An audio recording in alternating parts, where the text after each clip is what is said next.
For a projectile, और उसमें ये 5 चीजें हम लोगों को देखनी है, radius of curvature, energy, linear momentum, angular momentum and collision.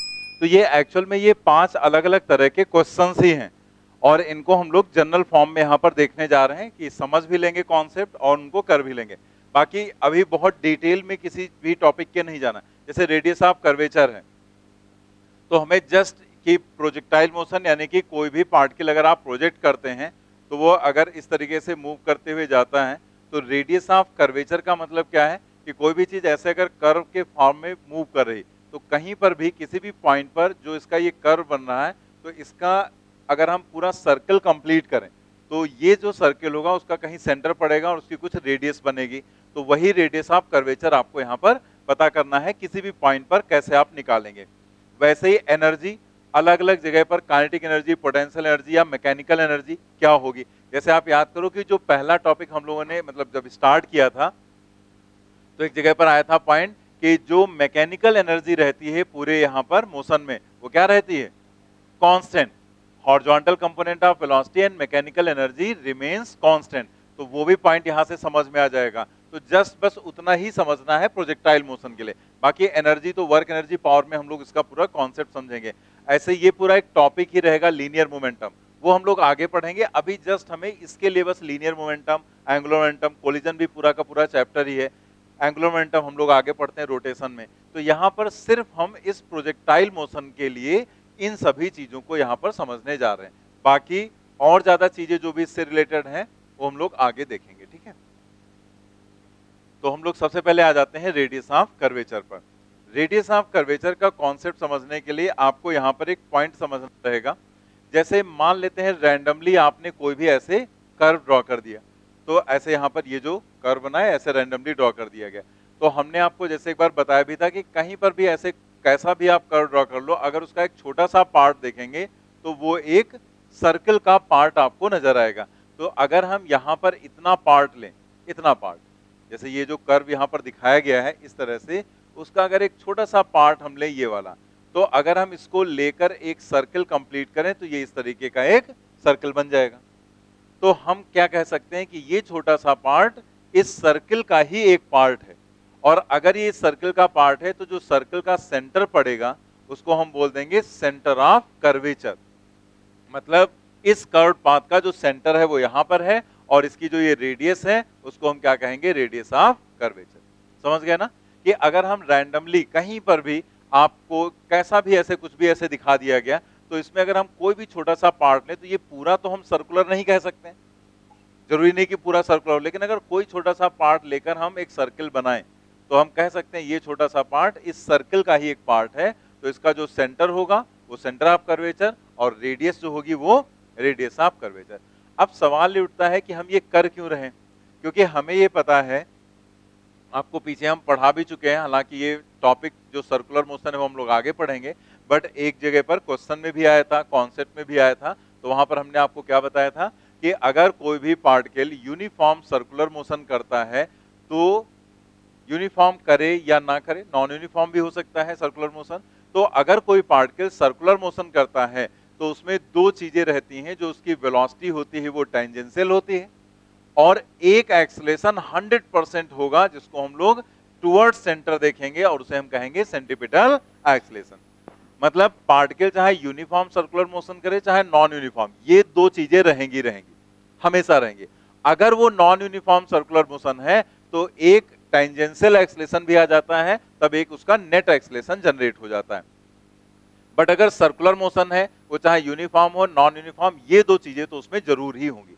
और इन दोनों के बीच में एक रिलेशन होता है। अगर इसका रेडियस ऑफ कर्वेचर r है या सर्कल का रेडियस r है, तो हमें पता है कि जो सेंटीपिटल एक्सेलरेशन होता है वो होता है v² डिवाइडेड बाई r। ठीक है, ये भी हमने आपको बताया था। तो आप यहां सोचो कि जो वेलोसिटी है उसके परपेंडिकुलर जो एक्सेलरेशन होगा, वो एक्सेलरेशन है या एक्सेलरेशन का कंपोनेंट है कुछ भी, मतलब वेलोसिटी के जो परपेंडिकुलर एक्सेलरेशन होगा उसको हम नाम दे सकते हैं सेंटीपिटल एक्सेलरेशन। और अगर यहाँ का रेडियस r है तो ये रिलेशन हो जाएगी AC = v² बाई r। तो हम इसी कॉन्सेप्ट का यूज यहाँ पर करेंगे।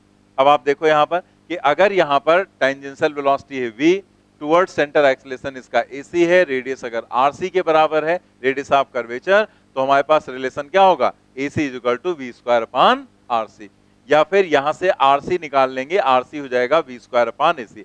यानी कि जो ये रेडियस ऑफ कर्वेचर है उसका मतलब क्या हो गया, V स्क्वायर अपान RC के बराबर।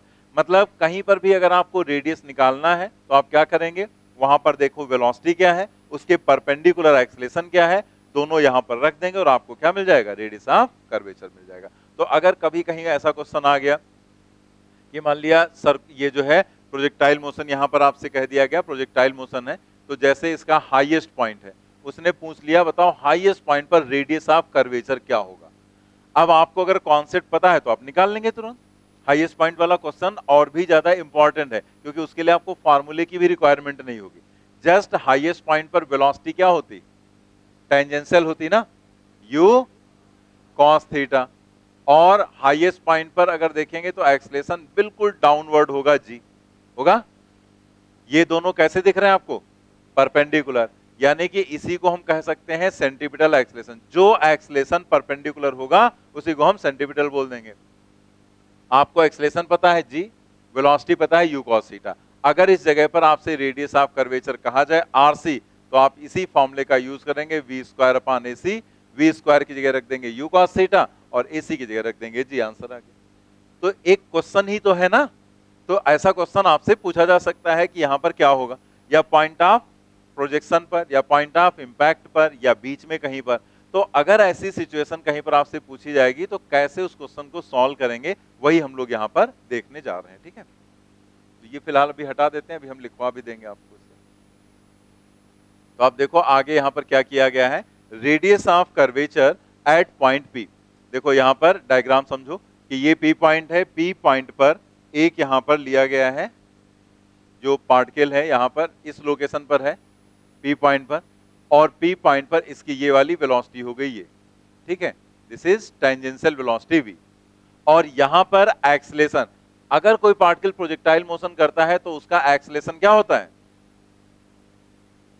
g के बराबर होता है ना, एक्सेलरेशन ड्यू टू ग्रेविटी। सब कहीं वही तो रहता है। स्टार्टिंग में बताया गया था कि अगर कोई पार्टिकल प्रोजेक्टाइल मोशन करते हुए जाता है तो उसका एक्सेलरेशन सब कहीं g रहता है और वो मैग्नीट्यूड और डायरेक्शन दोनों में ही कांस्टेंट रहता है। स्टार्टिंग में लिखवाया गया था, ठीक है, जो कि तुम भूल चुके हो। यहां पर याद ही नहीं रहता तुम लोगों को, कुछ रिवाइज करा करो तभी याद रहेगा। यहां पर डाउनवर्ड क्या है, g एक्सेलरेशन। तो अगर आपको इस कॉन्सेप्ट के हिसाब से सेंटीपिटल एक्सेलरेशन चाहिए तो आप क्या करेंगे, यहां पर जैसे ये एंगल, ये हॉरिजॉन्टल लाइन ड्रॉ की, तो हम लोगों ने स्टार्टिंग में पढ़ा था कि स्टार्टिंग का एंगल तो उसको हम थीटा लेते हैं, उसके दो कंपोनेंट हो गए, u sin थीटा और u cos थीटा। लेकिन बाद में हॉरिजॉन्टल से जो एंगल होता है उसको हम लेते हैं अल्फा। तो अगर हम यहां पर कंपोनेंट देखें तो अगर ये एंगल अल्फा है तो पहले तो ये एंगल देख लो कि हमें चाहिए कंपोनेंट किधर। वैसे तो हमने क्या बताया था, कंपोनेंट आप किसी भी डायरेक्शन में कर सकते हैं, लेकिन होता क्या है जिधर हमारी रिक्वायरमेंट होती है हम उधर ही तो रिजॉल्व करते हैं।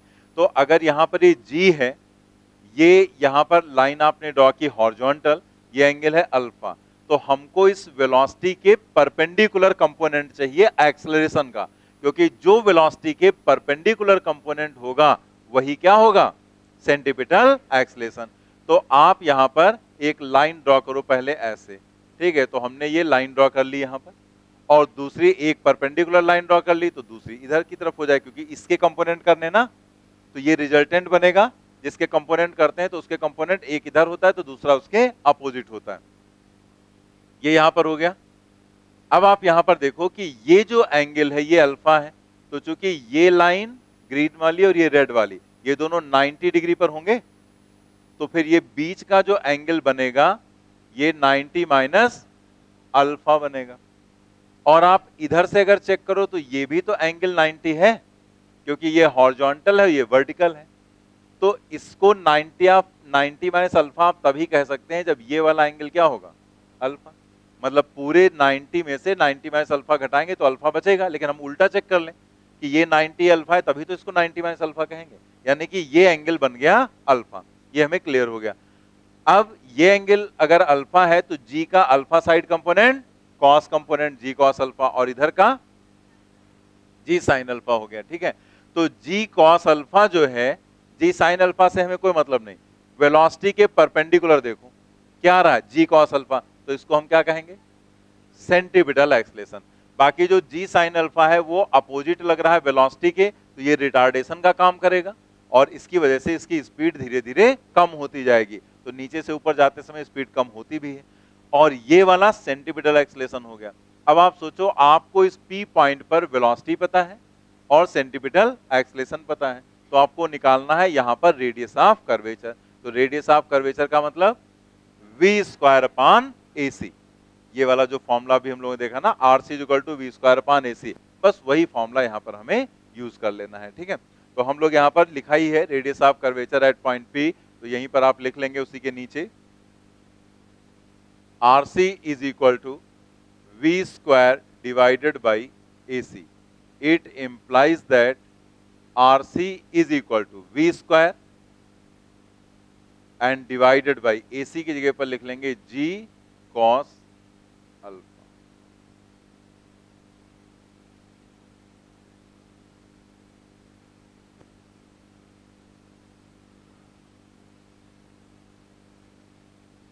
Radius of curvature at point P, R C equal to क्या हो जाएगा, वी स्क्वायर अपान जी कॉस अल्फा। ठीक है, अब इसमें हम लोग यहां पर देखें, जैसे वी कॉस अल्फा, यहां पर जो आपको ये वाली वैल्यू यहां पर अगर देखें वेलोसिटी का कंपोनेंट लिख देते हैं यहां पर पहले, जैसे इधर अगर आप कंपोनेंट देखेंगे तो ये क्या हो जाएगा, वी कॉस अल्फा।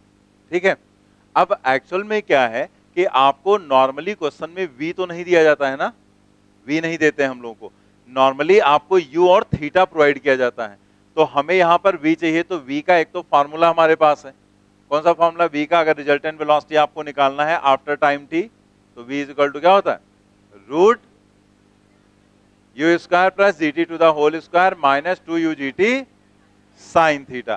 तो उससे आप निकाल सकते हैं यहां पर वेलोसिटी, और अल्फा अगर आपको दिया गया है तो आप यहां पर दोनों वैल्यूज रखकर सॉल्व कर सकते हैं, लेकिन नॉर्मली हमको ना तो v दिया जाता है और ना ही अल्फा दिया जाता है, नॉर्मली क्वेश्चन में u और थीटा देते हैं, तो v तो हम निकाल सकते हैं अगर हमें u और थीटा दिया गया है। अगर उसने कह दिया इतने समय के बाद बताओ, तो आप t से निकाल लेंगे v, और अगर उसने कहा इतनी हाइट पर उसकी वेलोसिटी क्या है वो चाहिए आपको, तो आपके पास हाइट h के टर्म में v कैसे निकालते हो, v square equal to you square minus 2gh। Simple equation आप अप्लाई करते हैं थर्ड वाली, ठीक है, दोनों आपको रिजल्टेंट वेलोसिटी की इक्वेशंस बताई गई थी, जैसे ही आपसे v पूछा गया तो दोनों इक्वेशंस आपके दिमाग में आनी चाहिए कि अगर उसने कह दिया 10 सेकंड के बाद वेलोसिटी, मतलब रेडियस ऑफ कर्वेचर, तो आपको 10 सेकंड के बाद वेलोसिटी चाहिए, तो आपके पास फॉर्मूला क्या है, root u square plus g t to the whole square minus 2u g t sine theta. अगर उसने कह दिया 10 मीटर की ऊंचाई पर, तो आप अप्लाई कर दो v square equal to you square minus 2gh। ठीक है, तो दोनों फॉर्मूले आपके दिमाग में होने चाहिए कि h दिया है t दिया है, उसके हिसाब से आप यूज करेंगे। तो अब ये जो cos अल्फा है, इसकी बजाय हम थीटा के टर्म में इस फॉर्मूले को लाना चाहते हैं, तो हमें एक चीज पता है कि जो हॉरिजॉन्टल कंपोनेंट वेलोसिटी का होता है वो चेंज नहीं होता है, तो हम यहां पर लिख सकते हैं now v cos alpha is equal to u cos theta. तो यहां से हमें क्या मिलेगा, therefore cos alpha is equal to u cos theta divided by, ये वैल्यू उठाकर हम यहां रख दें, तो यहां से आ जाएगा r C is equal to we square divided by, और cos अल्फा की वैल्यू रखेंगे तो g, और cos अल्फा की जगह पर क्या हो जाएगा, u cos theta divided by, it implies that R C is equal to, ये v चला जाएगा ऊपर, तो क्या बन जाएगा, v क्यूब, तो यहां पर आ जाएगा v cube u g cos theta, u g cos theta. ठीक है, r C equal to v cube divided by u g cos theta, ये हमारा फॉर्मूला आ गया रेडियस ऑफ कर्वेचर का। नोट करेंगे जल्दी से,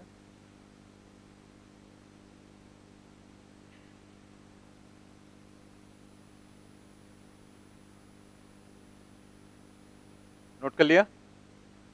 तो यहां पर जो v है उसका फॉर्मूला याद रखना, ठीक है, जो आपको पीछे बताया गया, चाहे तो आप लिखना चाहें तो एक बार लिख भी सकते हो वहां पर, अगर साइड में कहीं जगह है, अदरवाइज वो तो आपको लिखवाया जा चुका है ना पहले। तो अगर आप यहां पर इन टर्म्स ऑफ t देखेंगे,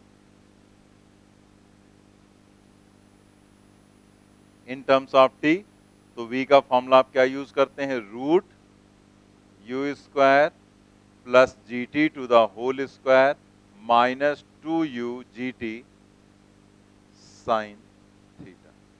ठीक है, और इसी तरह से इन टर्म्स ऑफ h, अगर h के टर्म में देखें तो हम लोग यूज करते हैं v square equal to you square minus 2g, v square equal to you square minus 2gh, और यहां से हम लोग v निकाल लेते हैं। ठीक है, तो ये हालांकि ये सब कुछ आपको पहले लिखवाया जा चुका, तो एक बार लिख दिया गया यहाँ पर। ये v का फार्मूला आप जरूर याद रखो, उसको डिराइव कराने का पर्पस क्या था, जैसे आपको काइनेटिक एनर्जी निकालनी होगी, कहीं पर भी वो काइनेटिक एनर्जी आपसे पूछ ले, तो काइनेटिक एनर्जी का फॉर्मूला क्या होता है, हाफ mv स्क्वायर, तो आपको v चाहिए होगा ना, और v कहां से निकालेंगे, यही फॉर्मूले तो रहेंगे।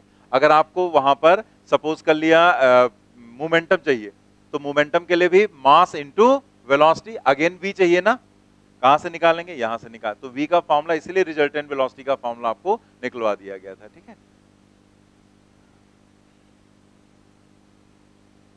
अब अगर हमने रेडियस ऑफ कर्वेचर का ये फॉर्मूला निकाल लिया, अब जैसे इसे याद करने की जरूरत नहीं है, जो ये वाला फॉर्मूला है इसे याद करने की जरूरत नहीं, ये तो आप तुरंत कर भी लेंगे ना अगर जरूरत पड़ेगी, और इसकी जरूरत पड़ेगी नहीं, आपको मेनली ये सब चीजें दी नहीं जाती हैं, नॉर्मली वो यू जी कॉस थीटा या वी देते हैं, ये सॉरी यू देते हैं और थीटा देते हैं और हाइट या टाइम देंगे, तो ये वाला फॉर्मूला आपके लिए ज्यादा इंपॉर्टेंट है, इसको आप याद रखेंगे, इसमें जो भी चीजें हैं उनको आप रखकर तुरंत आप कैलकुलेट करके बता सकते हैं क्या होगा रेडियस ऑफ कर्वेचर।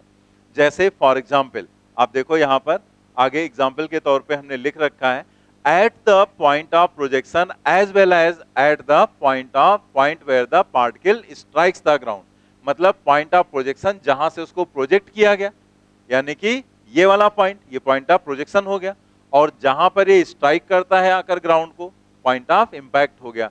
तो इन दोनों जगहों पर अगर हम वेलोसिटी की बात करें यानी कि स्पीड की बात करें, तो यहां u है, तो यहां क्या होगा, u ही तो रहेगा, स्पीड तो सेम ही रहेगी ना यहां पर, क्योंकि एक लेवल पर कहीं पर भी देखेंगे जाते समय और आते समय स्पीड सेम, वही जैसा मोशन अंडर ग्रेविटी में हम लोगों ने किया था, तो दोनों जगह पर u आपको पता है क्या होगा, और बाकी यहां पर अगर आपको कैलकुलेट करना है तो थीटा तो वही रहेगा। तो आप यहां पर देखो कि क्या करना है आपको, ये सब रटना नहीं, इसीलिए हमने एग्जाम्पल के तौर पर लिख दिया कि आपको जस्ट पॉइंट ऑफ प्रोजेक्शन या जहां पर वो स्ट्राइक करता है ग्राउंड को, वहां पर v की वैल्यू u के बराबर, तो जो फार्मूला हमने निकाला ना, ये फार्मूला जो यहां पर आया v cube upon u g cos theta, तो बस v की जगह क्या रखना है, u रखना है, और आंसर आ जाएगा आपका। देखो यहां पर v की जगह पर हमने रखा u, तो यहां पर क्या आ गया, u क्यूब, v की जगह पर यहां पर रखा गया है u, तो u cube upon u g cos theta, तो यहां से देखो एक u यहां से कैंसिल हो जाएगा, स्क्वायर आ जाएगा, तो क्या आ गया, u स्क्वायर अपान जी कॉस थीटा। ठीक है, आराम से आप निकाल सकते हैं, बस उसी फॉर्मूले में v की जगह u रखना, तो कुछ रटने की जरूरत नहीं। एट हाईएस्ट पॉइंट पर हमें पता है v की वैल्यू क्या होती, u कॉस थीटा, ठीक है, जो हॉरिजॉन्टल कंपोनेंट है, तो u कॉस थीटा आपको v की जगह पर रखना है, तो यहां क्या हो जाएगा, u cube cos cube theta upon u g cos theta, उसी फॉर्मूले में जो ये फॉर्मूला है इसी में v की जगह पर u cos थीटा रखेंगे, तो u cube cos cube theta हो जाएगा। अब देखो एक यहां से u कैंसिल हो जाएगा, स्क्वायर हो जाएगा, एक cos थीटा कैंसिल होगा, स्क्वायर हो जाएगा, क्या आ गया, u square cos square theta upon जी।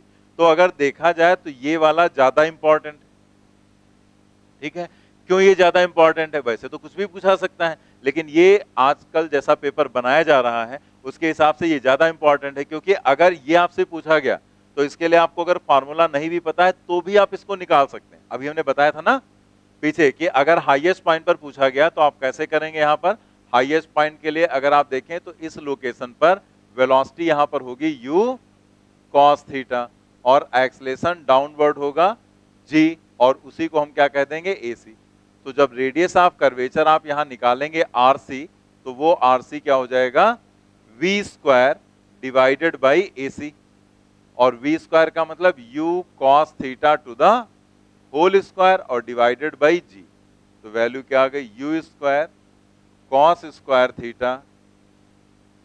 क्या हमें किसी फार्मूले की जरूरत पड़ी, नहीं, सिर्फ हमें कॉन्सेप्ट की रिक्वायरमेंट थी, जो कि हमें पता है rc equal to v square upon ac होता है। तो वैसे तो वहां पर स्पेशली मैंने जगह नहीं छोड़ी थी, लेकिन अगर है साइड में देखना होगी थोड़ी सी, जैसे इसमें है, तो आप ये लिखना चाहें तो साइड में लिख लें कि डायरेक्ट आप निकाल सकते हैं एट हाईएस्ट पॉइंट। इसके लिए है ये, ठीक है, सेकंड वाले एग्जाम्पल के लिए, ठीक है, सेकंड वाले एग्जाम्पल के लिए है ये।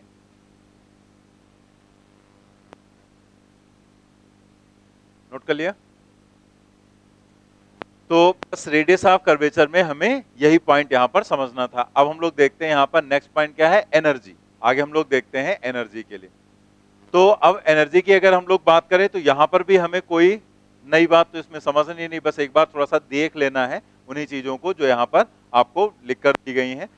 जैसे अगर एनर्जी की बात करें तो हम काइनेटिक एनर्जी की बात करते हैं, पोटेंशियल एनर्जी की, और टोटल मैकेनिकल एनर्जी की बात करते हैं। तो हमें पता है काइनेटिक एनर्जी का फॉर्मूला क्या होता है, हाफ mv², पोटेंशियल एनर्जी का फॉर्मूला mgh के बराबर, और मैकेनिकल एनर्जी जिसको हम लोग बोलते हैं यांत्रिक ऊर्जा, तो यांत्रिक ऊर्जा मैकेनिकल एनर्जी सम होता है काइनेटिक और पोटेंशियल का।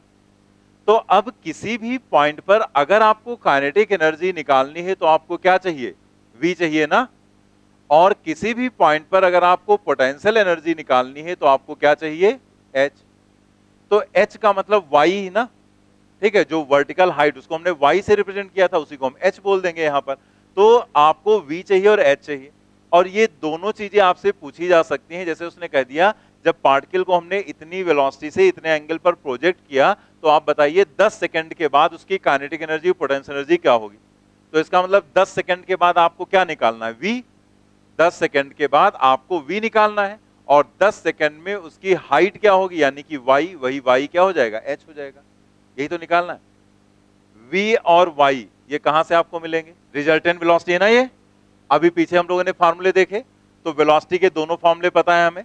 अगर वो टाइम दे रहा है तो भी हम निकाल सकते हैं, हाइट दे रहा है तो भी निकाल सकते हैं। और अगर उसने टाइम दिया तब तो हमें V निकालना पड़ेगा, वही टाइम वाले फार्मूले में रखकर जो भी हम लोगों ने पीछे लिखा। अगर उसने H दे दिया तो आपको V H के टर्म में निकालना होगा, और साथ ही साथ आप यहां पर क्या करेंगे, H अगर आपको दिया गया तो mgh भी तो निकाल सकते हैं तुरंत, ठीक है, पोटेंशियल एनर्जी वहां पर। तो आपको कुछ करने की जरूरत नहीं, जस्ट एक फॉर्मूले इसमें V या H जो भी जरूरत है वो वैल्यू रखकर आप उसको सॉल्व करके बता सकते हैं, ठीक है। काइनेटिक ये जो मैकेनिकल एनर्जी कहीं निकालनी है तो K प्लस U करेंगे। अभी आप देखेंगे ये चीज कांस्टेंट रहेगी, स्टार्टिंग से हमें पता है ना, कॉन्सेप्ट से तो पता ही है कि दोनों का सम कांस्टेंट रहेगा, क्या होगा वो देखना है। तो अब हम देखने जा रहे हैं यहां पर at point of projection O as well as at point of impact B। Point of projection पर वेलोसिटी जो U है, पॉइंट ऑफ प्रोजेक्शन पर वो यहां पर U वेलोसिटी है, और अगर हम पॉइंट ऑफ इंपैक्ट देखें तो वही सेम वेलोसिटी वहां पर भी तो होगी, मतलब सेम स्पीड कहेंगे हम, वेलोसिटी तो डायरेक्शन तो चेंज हो जाती, तो जो स्पीड यहां है वही स्पीड वहां पर है। तो इसका मतलब जो काइनेटिक एनर्जी यहां होगी वही काइनेटिक एनर्जी यहां पर होगी, जो पोटेंशियल एनर्जी यहां होगी वही यहां होगी, क्योंकि यहां भी ग्राउंड पर है और यहां पर भी वो ग्राउंड पर आ गया, यानी कि H की वैल्यू क्या होगी, 0। आप देखो at point of projection O as well as point of impact B, kinetic energy क्या होगा, हाफ mu², पोटेंशियल एनर्जी क्या हो जाएगी, 0, क्योंकि यहां भी हाफ mu², वहां भी हाफ mu², पोटेंशियल एनर्जी 0 हो जाएगी। और अगर हम टोटल मैकेनिकल एनर्जी देखें तो जब आप K प्लस U करोगे तो इन दोनों को ऐड ही तो करोगे, तो ये तो 0 है, यही बचेगा, क्या आ गया, हाफ mu²। मतलब हमें क्लियर हो गया कि इस लोकेशन पर जो काइनेटिक एनर्जी मैकेनिकल एनर्जी है वो दोनों बराबर रहेंगी, यहां पर भी दोनों बराबर है, और कितने हैं, हाफ mu², और पोटेंशियल एनर्जी उस लेवल पर क्या है, ग्राउंड पर 0। आगे देखते हैं एट हाईएस्ट पॉइंट। अब जरा हाईएस्ट पॉइंट पर आप देखो, हाईएस्ट पॉइंट पर आपको कुछ और नहीं करना है, जस्ट हाईएस्ट पॉइंट की अगर हम बात करेंगे, जैसे पार्टिकल ऐसे गया, तो अगर हम हाईएस्ट पॉइंट की बात करेंगे तो हाइट हो जाएगी h, और हाईएस्ट पॉइंट पर जो वेलोसिटी होगी वो क्या होगी, u cos थीटा, 0 मत रख देना, ठीक है। हाईएस्ट पॉइंट पर वेलोसिटी u cos थीटा और हाइट हो जाएगी h के बराबर।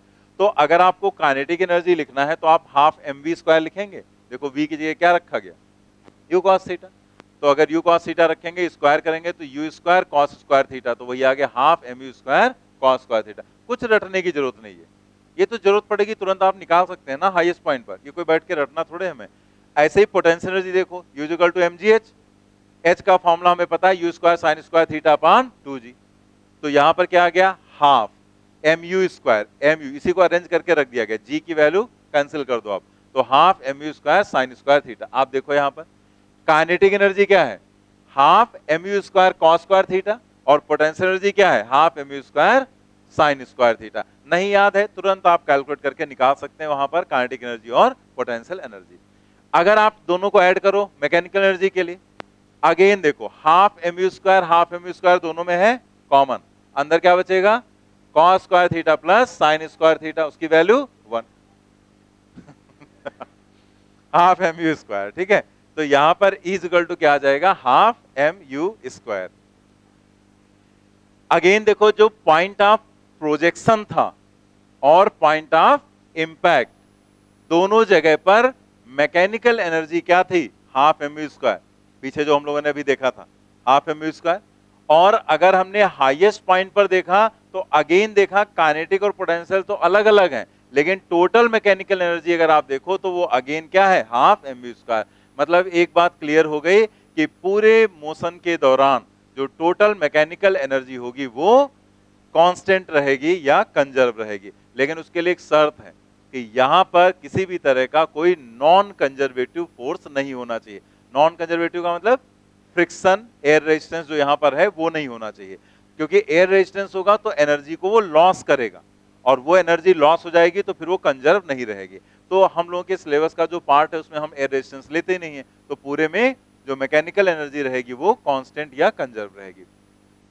मतलब होता क्या है एक्चुअल में कि काइनेटिक और पोटेंशियल तो चेंज होंगे, लेकिन टोटल मैकेनिकल एनर्जी कंजर्व रहेगी।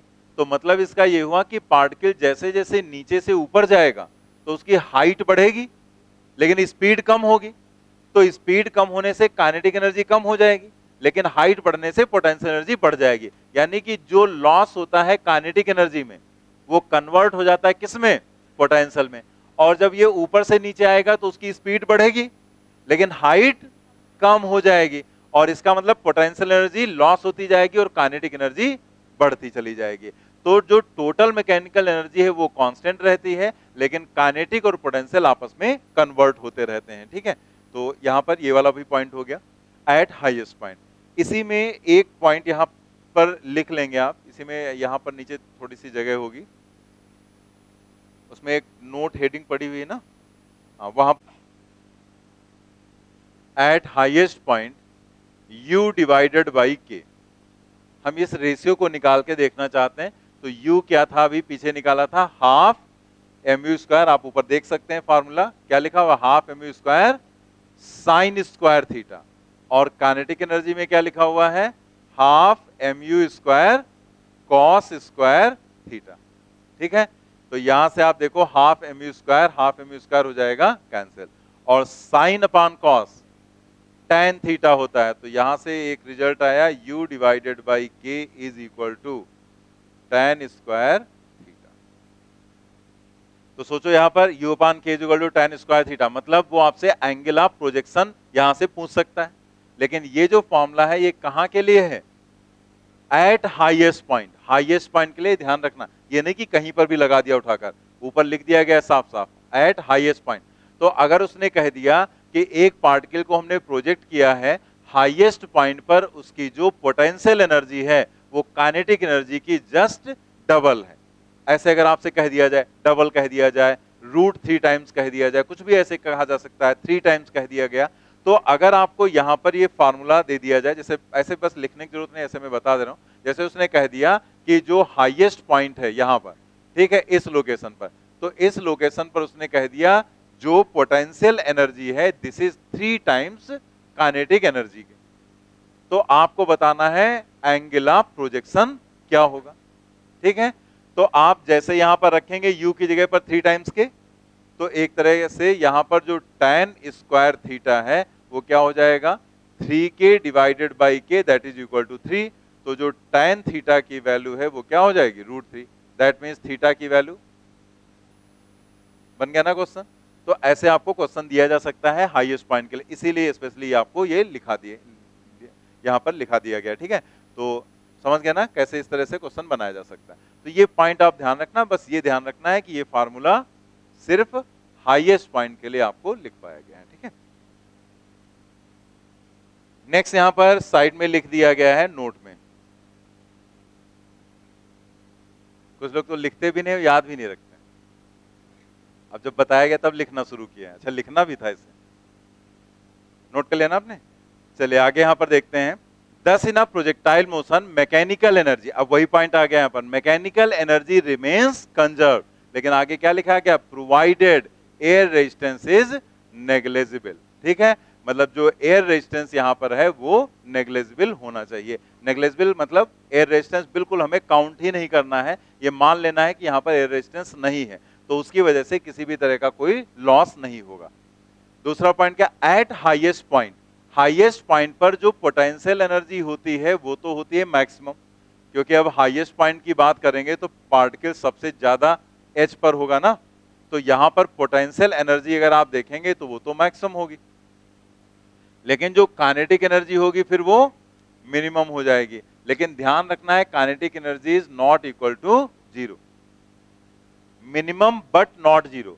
जब मोशन अंडर ग्रेविटी होता है स्ट्रेट लाइन वाला 1D वाला, तो वहां पर हाईएस्ट पॉइंट पर वेलोसिटी क्या होती है, जीरो, तो इसलिए काइनेटिक एनर्जी भी क्या होती है, जीरो। तो यहां पर वेलोसिटी जीरो इसलिए काइनेटिक एनर्जी जीरो, लेकिन प्रोजेक्टाइल मोशन में हाईएस्ट पॉइंट पर भी पहुंचने पर वेलोसिटी जीरो नहीं होती, वहां पर होता है u cos थीटा। इसीलिए हम लोगों ने हाईएस्ट पॉइंट पर भी निकाला ना, half mu square cos square theta. तो हाईएस्ट पॉइंट पर काइनेटिक एनर्जी मिनिमम तो होगी, लेकिन काइनेटिक एनर्जी जीरो के बराबर नहीं होगी, जबकि यहां पर काइनेटिक एनर्जी जीरो के बराबर रहती है। ठीक है, तो दोनों पॉइंट यहां पर लिख दिए गए हैं, इसको ध्यान रखेंगे आप। ठीक है, आगे बढ़ते हैं हम लोग लीनियर मोमेंटम। अगेन अगर आप लीनियर मोमेंटम में देखें तो हमें कुछ बातें यहां पर समझनी है। जैसे लीनियर मोमेंटम की अगर बात करें तो आपको किसी भी पॉइंट पर अगर लीनियर मोमेंटम आपको निकालना है तो हमारे लिए कोई प्रॉब्लम नहीं है, क्योंकि लीनियर मोमेंटम आगे हम लोग पढ़ेंगे भी, और पहले भी हम लोग पढ़ चुके हैं, जान चुके हैं कि लीनियर मोमेंटम होता है मास इनटू वेलोसिटी। तो अगर मास इनटू वेलोसिटी है लीनियर मोमेंटम, तो v का फार्मूला तो हमें पता ही है ना, दोनों फॉर्मूले, चाहे वो h के टर्म में लिखना हो और चाहे वो t के टर्म में लिखना हो। जब आप v निकाल सकते हैं तो आप मोमेंटम भी निकाल सकते हैं, तो कहीं पर भी मोमेंटम निकालना है m इंटू वी करके आप निकाल लेंगे। फिर भी यहां पर कुछ बातें आपको बताई जा रही हैं। जैसे अगर आप डायग्राम देखें तो यहां पर इस डायग्राम में यहां से किसी भी पार्टिकल को प्रोजेक्ट किया गया इस लोकेशन से, u स्पीड है, थीटा एंगल है, horizontal component u cos theta, vertical u sin theta. आप देखो अगर हम यहां पर हैं हाईएस्ट पॉइंट पर, अगेन u cos थीटा सिर्फ रहेगा यहां पर, हॉरिजॉन्टल वर्टिकल कंपोनेंट जीरो हो जाता है, डाउनवर्ड वेट mg, उसकी बात हम लोग बाद में करेंगे। ठीक है, तो यहां पर u cos theta, u sin theta, highest point पर u sin थीटा नहीं रहेगा, सिर्फ u cos थीटा रहेगा। और जहां पर पॉइंट ऑफ इंपैक्ट है, जहां पर टकराता है, वहां पर भी स्पीड तो वही रहेगी ना u, इसलिए ये और ये एंगल भी वही रहता है। इस पर हम लोगों ने क्वेश्चन भी किया था, पहला क्वेश्चन ही इसी पर था, और ये हमने बता भी दिया था, ना तो ये थीटा चेंज होता ना ही u। तो अगेन हॉरिजॉन्टल कंपोनेंट वही रहेगा u cos थीटा और वर्टिकल u sin थीटा, लेकिन डायरेक्शन रिवर्स हो जाएगी। अब अगर आपको अलग अलग पॉइंट पर मोमेंटम के कंपोनेंट्स लिखने हो, हॉरिजॉन्टल वर्टिकल जो भी कंपोनेंट्स लिखने हैं, तो वो आप कैसे लिखेंगे, जरा देखो यहां पर। ये जो यहां पर है हॉरिजॉन्टल में, तो मोमेंटम का मतलब तो हम समझ ही चुके हैं कि P is equal to m into v होगा। लेकिन अगर हमें हॉरिजॉन्टल डायरेक्शन का अलग लिखना है, वर्टिकल का अलग रखना है, तो हम इस तरीके से रखेंगे। हॉरिजॉन्टल में क्या हॉरिजॉन्टल वेलोसिटी में कोई चेंज होता है, तो चाहे हम O पॉइंट पर देखें, मतलब पॉइंट ऑफ प्रोजेक्शन जो है, या हम हाईएस्ट पॉइंट पर देखें, या हम पॉइंट ऑफ इंपैक्ट पर देखें, कहीं पर भी अगर आप देखें, थोड़ा छोटा कर लेते हैं,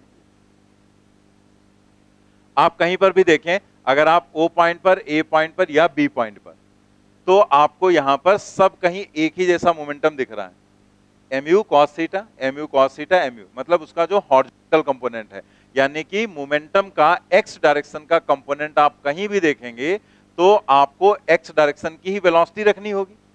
तो मास इनटू x डायरेक्शन की वेलोसिटी, क्योंकि x डायरेक्शन में वेलोसिटी में कोई चेंज ही नहीं होगा, इसलिए सब कहीं मोमेंटम एक जैसा है। लेकिन वर्टिकल में देखो, यहां पर वेलोसिटी क्या है, u sin थीटा अपवर्ड, तो देखो क्या लिखा गया, mu sin theta. Highest point पर वेलोसिटी वर्टिकल वाली जीरो, तो मोमेंटम क्या हो गया, जीरो। यहां पर देखो डाउनवर्ड मतलब माइनस डायरेक्शन में, अगर ऊपर की डायरेक्शन प्लस तो नीचे की माइनस। तो यहां पर देखो मोमेंटम क्या है, mu sin थीटा तो है लेकिन माइनस साइन के साथ। मतलब इस टेबल से हमें यह भी पता चल रहा है कि हॉरिजॉन्टल में मोमेंटम में कोई चेंज नहीं, लेकिन वर्टिकल कंपोनेंट मोमेंटम का चेंज होता है, यानी कि वर्टिकल डायरेक्शन में मोमेंटम में चेंज मिलेगा, हॉरिजॉन्टल डायरेक्शन में मोमेंटम में चेंज नहीं आपको मिलेगा। ठीक है, चेंज इन, जब यहां से हमें पता चल गया कि मोमेंटम में चेंज हो रहा है, तो हमारे पास एक क्वेश्चन आ गया, चेंज इन मोमेंटम। अब ये क्वेश्चन भी बहुत बढ़िया क्वेश्चन है, क्योंकि अगर आपको इसका कॉन्सेप्ट पता है तब तो ये इतना आसान आपके लिए रहेगा कि आपको पेन भी चलाने की जरूरत नहीं पड़ेगी। लेकिन अगर नहीं पता है कॉन्सेप्ट इसका, चेंज इन मोमेंटम का, तो आप इसको सॉल्व ही नहीं कर पाएंगे। फिर जैसे अगर आप देखो कि अगर मोमेंटम की बात कही गई तो आप यही तो कहेंगे P = m × v। तो जैसे मान लिया, अभी कुछ लिखना नहीं, ऐसे यहां पर दिया गया आपको, और एक पार्टिकल को कहा गया वो किसी भी इंस्टेंट पर इस A पॉइंट पर है। अब ये कहां है ये उसने नहीं बताया, उसने कहा यहां से हमने उसको फेंका एक स्पीड से, और ये एंगल यहां पर थीटा है, और ये इस लोकेशन पर है A पॉइंट पर। A पॉइंट से वो जाता है यहां पर B पॉइंट तक, ठीक है, इस लोकेशन तक जाता है, एक लेवल में भी नहीं, इसके बारे में भी उसने कुछ नहीं बताया। बस उसने कह दिया कि A से B तक जाने में उसको जो टाइम लग रहा है वो 10 सेकंड का लग रहा है। बस उसने इतना बता दिया कि जब हम ऐसे उसको प्रोजेक्ट करते हैं तो A से B तक जाने में उसको टाइम कितना लगा, 10 सेकंड। इस पार्टिकल का उसने मास आपको दे दिया, मान लिया उसने मास दे दिया 2 किलोग्राम। अब उसने आपसे पूछा कि चेंज इन मोमेंटम क्या होगा A से B के बीच में, what is change in momentum. अब अगर चेंज इन मोमेंटम पूछेगा तो हमारे दिमाग में ये आएगा, delta P = P final minus P initial. यहां से हम चेंज इन मोमेंटम निकाल लेंगे। P फाइनल कैसे लिखेंगे, mass into final velocity. P initial कैसे लिखेंगे, मास इंटू इनिशियल वेलोसिटी। मास कॉमन ले लेंगे, ये हो जाएगा V final minus V initial. ठीक है, यहां पर हम फाइनल इनिशियल की वैल्यू रखकर सॉल्व कर लेंगे, हमारा आंसर आ जाएगा। तो कहने में तो बड़ा आसान लग रहा है, लेकिन अब जरा सोच के देखो, वेक्टर फॉर्म है ये, यहां पर डायरेक्शन इधर होगी और यहां पर डायरेक्शन इधर होगी, और हमें साथ में उसने ये भी नहीं बताया कि ये पॉइंट है कहां पर, उसने बस इसके बीच का टाइम दे दिया। अब अगर हम ये मान लें कि यहां से यहां तक का टाइम t लग रहा है, तो इसके लिए t टाइम हो जाएगा, तो उसके लिए t + 10 हो जाएगा। फिर हम सोचेंगे भाई t टाइम के बाद वेलोसिटी निकाल लें, t + 10 टाइम के बाद वेलोसिटी निकाल लें। अब सोचो वेलोसिटी का जो फार्मूला कितना बड़ा है, उसमें t रखेंगे और t + 10 रखेंगे, कैसे सॉल्व करेंगे वो। और फिर सॉल्व भी हो गया तो चेंज निकालने का मतलब उसकी डायरेक्शन भी आपको चाहिए।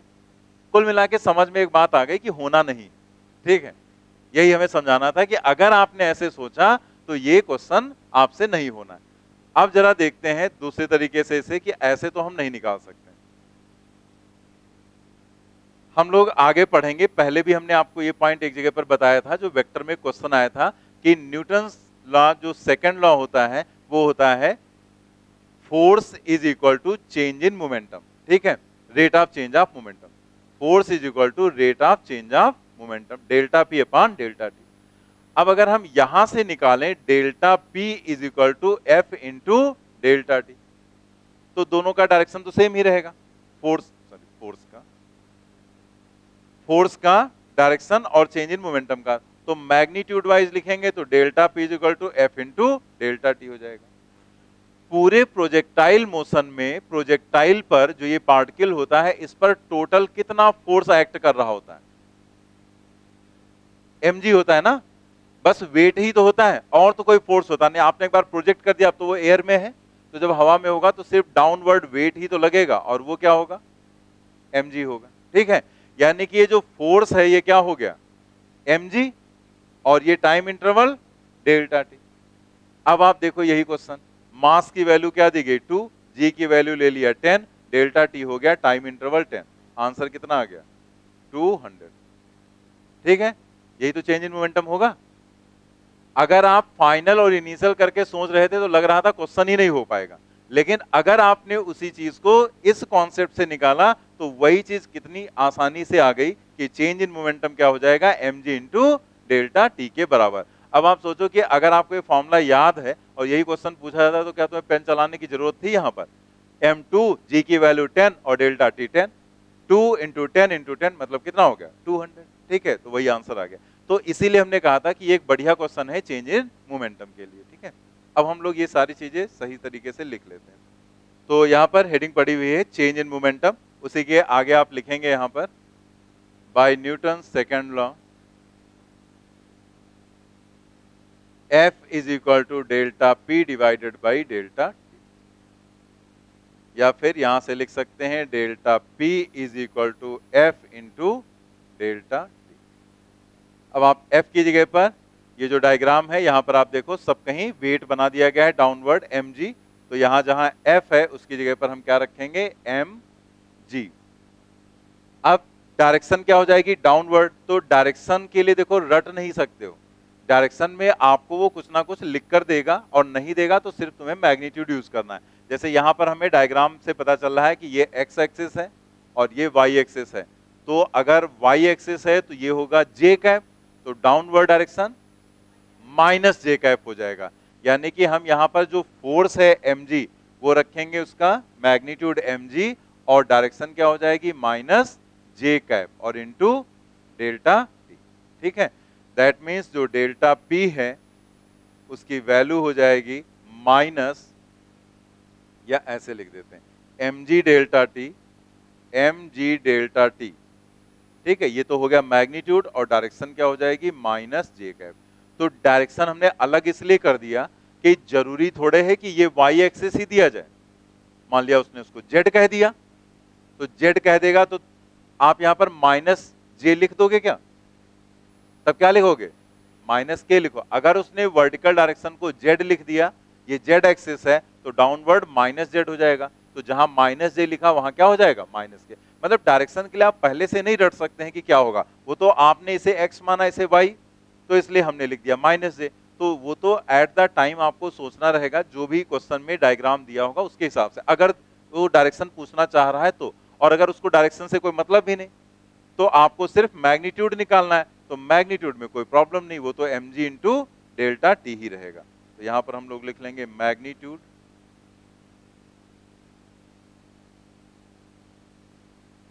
Magnitude of delta P is equal to mg into delta.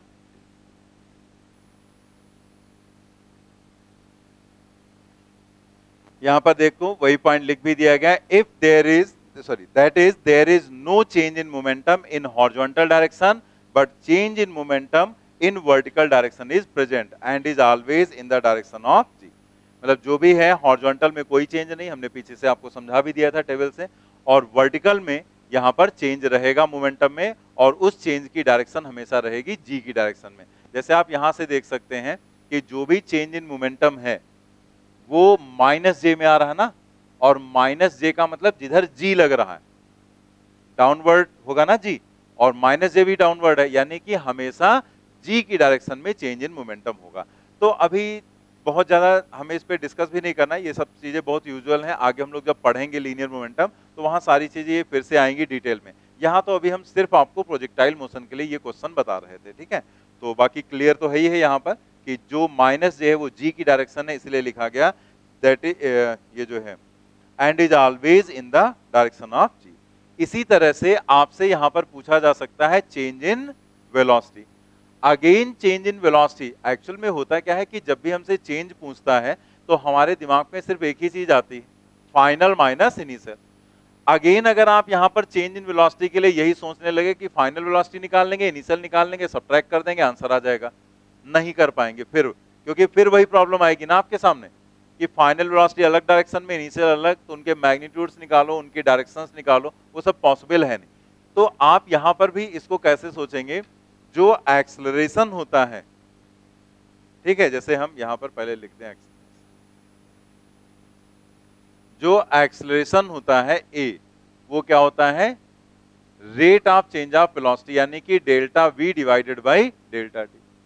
तो इस बेसिस पर यहां देखो ए की जगह पर क्या होगा जी, क्योंकि पूरे प्रोजेक्टाइल मोशन में वही एक्सेलरेशन होता है जी, तो यहां पर ये हो जाएगा जी, और यहां पर हमने लिख दिया delta v and divided by delta t. It implies that delta v is equal to ji into delta t. मतलब अगर आपसे वही क्वेश्चन पूछता कि 10 सेकंड का यहाँ पर ड्यूरेशन है, जैसे उसने कह दिया होता ये पॉइंट ए है और ये पॉइंट यहाँ पर कोई बी है, और यहाँ से यहाँ तक का जो उसको जाने का टाइम लग रहा है वो 10 सेकंड है, what is change in velocity, क्या हो जाएगा 100 जी इंटू डेल्टा टी तो करना है ना, जी की वैल्यू 10, डेल्टा टी की वैल्यू 10, दोनों को मल्टीप्लाई किया 100 आ गया चेंज इन वेलोसिटी। और डायरेक्शन क्या हो जाएगी, जो जी की डायरेक्शन होगी, एक्सेलरेशन ड्यू टू ग्रेविटी जो है और डेल्टा भी दोनों सेम डायरेक्शन में तो होंगे, ये तो हमें पहले से पता है कि जिधर चेंज इन वेलोसिटी होता है उधर ही एक्सेलरेशन की डायरेक्शन होती है। एक क्वेश्चन भी हम लोगों ने वेक्टर में किया था, तो यहाँ पर जी और डेल्टा भी दोनों सेम डायरेक्शन में होंगे, तो वही क्वेश्चन बहुत आसान हो गया आपके लिए, delta V equal to ji into delta T. Note कर लेंगे,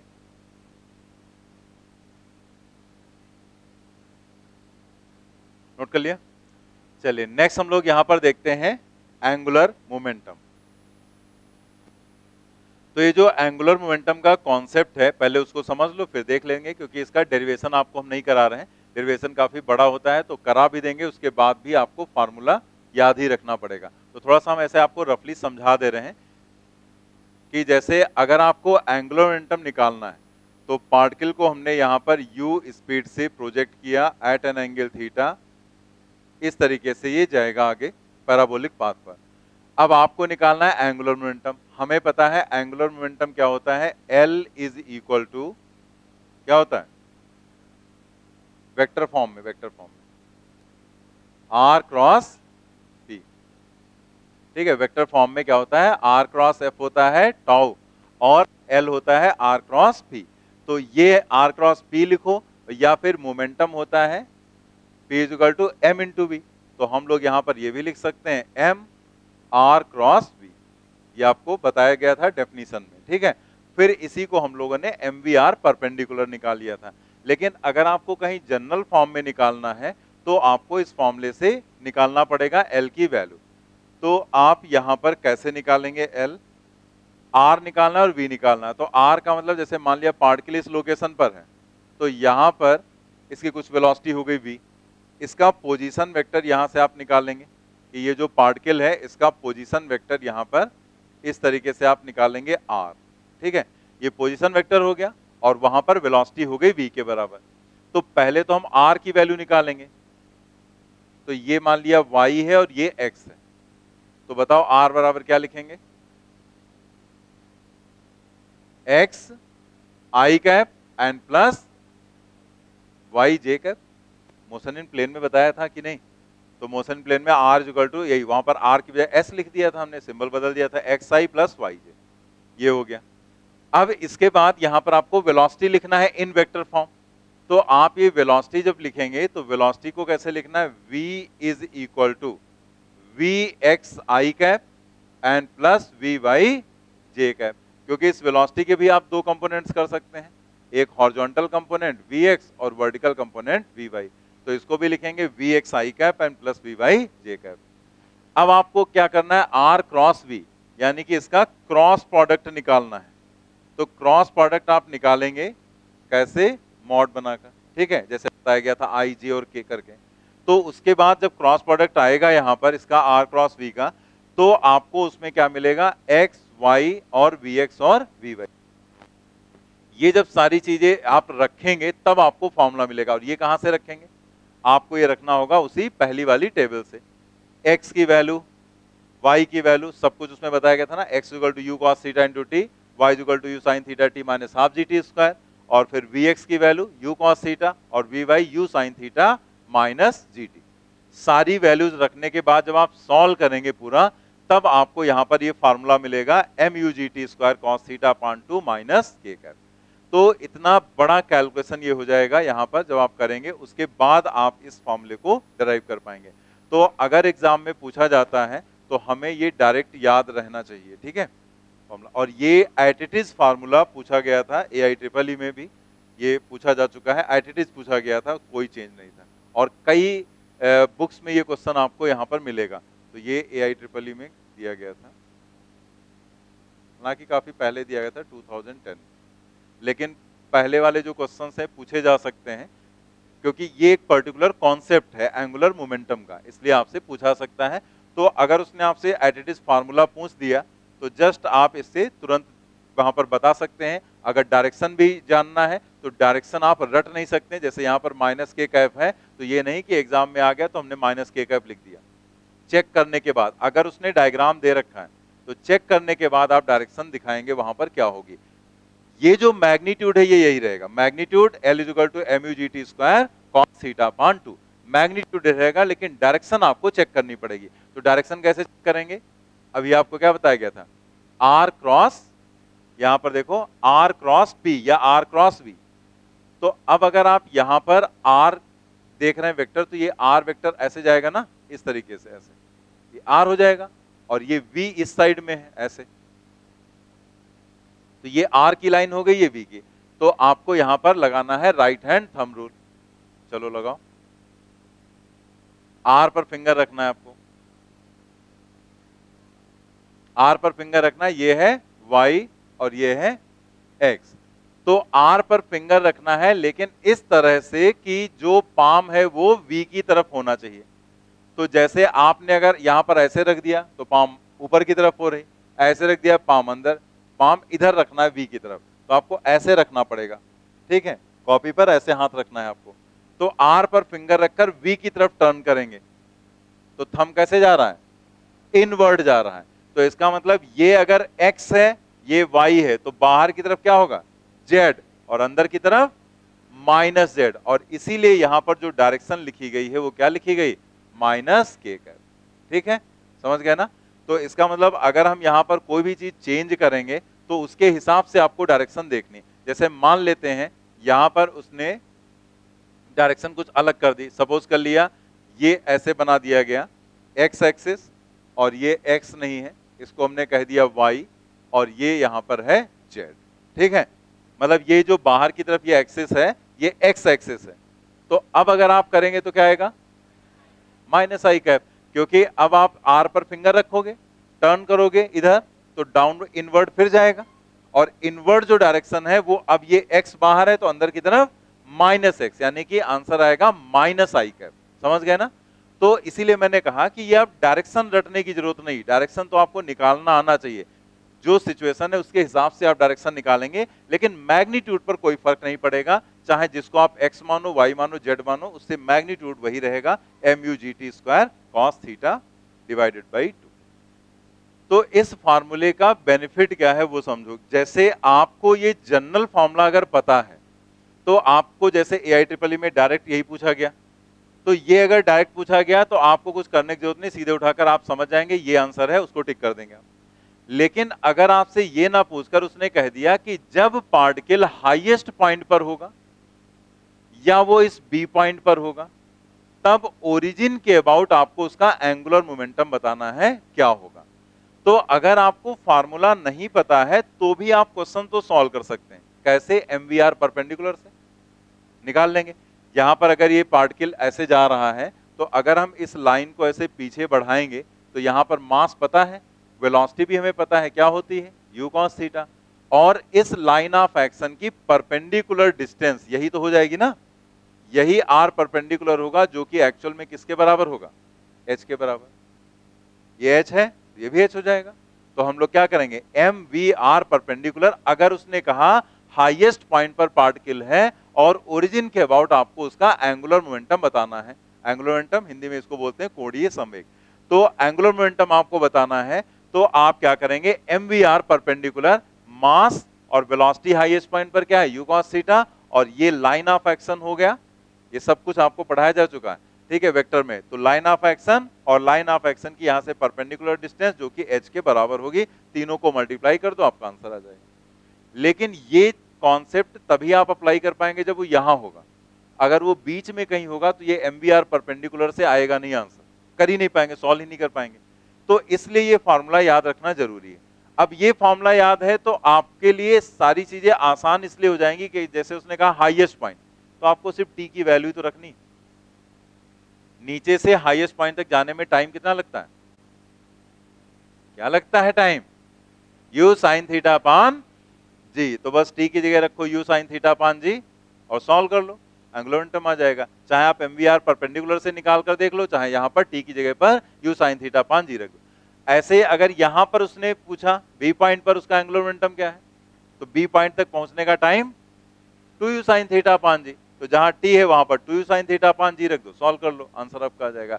अगर ऐसे नहीं करेंगे, डिराइव करेंगे, तो यहाँ पर हॉरिजॉन्टल कंपोनेंट, वर्टिकल कंपोनेंट अलग अलग दिखेंगे, फिर आपको अलग अलग दोनों को थिंक करना पड़ेगा, तो वो ज्यादा कॉम्प्लिकेटेड हो जाता है। तो अगर बाई चांस एंगुलर मोमेंटम आपसे पूछा जा रहा है तो ये फॉर्मूला याद है, तो डायरेक्ट पूछा जाएगा तब भी आप कर लेंगे, और अगर ए या बी पॉइंट पर है तब भी आप वहां पर आराम से कर लेंगे, ठीक है। तो जैसे यहाँ पर एग्जाम्पल के तौर पे हमने लिख भी दिया, इसलिए मैंने एग्जाम्पल लिखा कि आपको जो यहाँ लिखवाने जा रहे हैं वो रटना नहीं। Angular momentum of particle about O when it is at the highest point, ठीक है। तो हम इसी फार्मूले का यहाँ पर यूज करेंगे, बस हमें मैग्नीट्यूड निकालना है वहां पर, M U G T square cos theta divided by L is equal to, ठीक, क्या हम लोग यहां पर रखेंगे put t is equal to, highest point पर अगर होगा तो वहां तक जाने का time t is equal to U sine theta divided by G, रखते हैं यहां पर। तो ये इसे हम लोग लिख लेंगे यहां पर, जैसे a पॉइंट पर होगा, हाईएस्ट पॉइंट हमने क्या माना है डायग्राम में a, तो a पॉइंट पर होगा और किसके अबाउट, o के अबाउट, तो इसको ऐसे हमने सिंबल बना दिया, a पर है पार्टिकल और o के अबाउट हम निकाल रहे हैं एंगुलर मोमेंटम। तो यहां पर वैल्यूज रखते हैं, M U G divided by 2 कर लिया हमने अलग, M U G divided by 2, और टी स्क्वायर का मतलब U square sine square theta upon G square, ठीक है, टी का स्क्वायर कर दिया, U square sine square theta upon G square, और आगे जो बचा वो लिख दिया हमने कॉस थीटा। समझ गया ना कि यहां पर ये जो लिखा गया है ये टी का स्क्वायर लिखा गया और आगे लिख दिया गया कॉस थीटा। अब आप यहां पर जो कैंसिल होने वाला है वो सिर्फ g है, एक g कैंसिल हो जाएगा और आपको मिलेगा यहां पर L A O is equal to M U cube sine square theta cos theta divided by 2g। ऐसे दूसरा एग्जाम्पल करेंगे वहां पर और बताएंगे क्या आएगा आंसर। दूसरे एग्जाम्पल में क्या कहा गया, angular momentum of particle about O when it strikes the ground, मतलब जब ये ग्राउंड पर स्ट्राइक करेगा तब इसका एंगुलर मोमेंटम क्या होगा, उसी ओ पॉइंट यानी कि पॉइंट ऑफ प्रोजेक्शन के अबाउट। क्या होगा आंसर, जल्दी से बताओ, पहले आंसर बता दो, सॉल्व बाद में कर लेना। 4 टाइम्स हो जाएगा ना, हाँ तो वही मैंने पूछा ना, टाइम, ये आंसर पहले बता दो क्या होगा, बाद में अपना लिख लेना क्या होगा, क्योंकि जब आप highest point, sorry point of impact पर होंगे तो यानी कि पूरा टाइम रखेंगे, तो जहां t is equal to U sine theta upon G रखा वहां क्या रखोगे 2u, और जब आप यहाँ 2 रखोगे तो उसका स्क्वायर हो जाएगा 4, यानी कि 4 एक्स्ट्रा फैक्टर आएगा ना यहाँ पर, बाकी तो सब कुछ वैसे ही रहेगा, तो लिख लेंगे।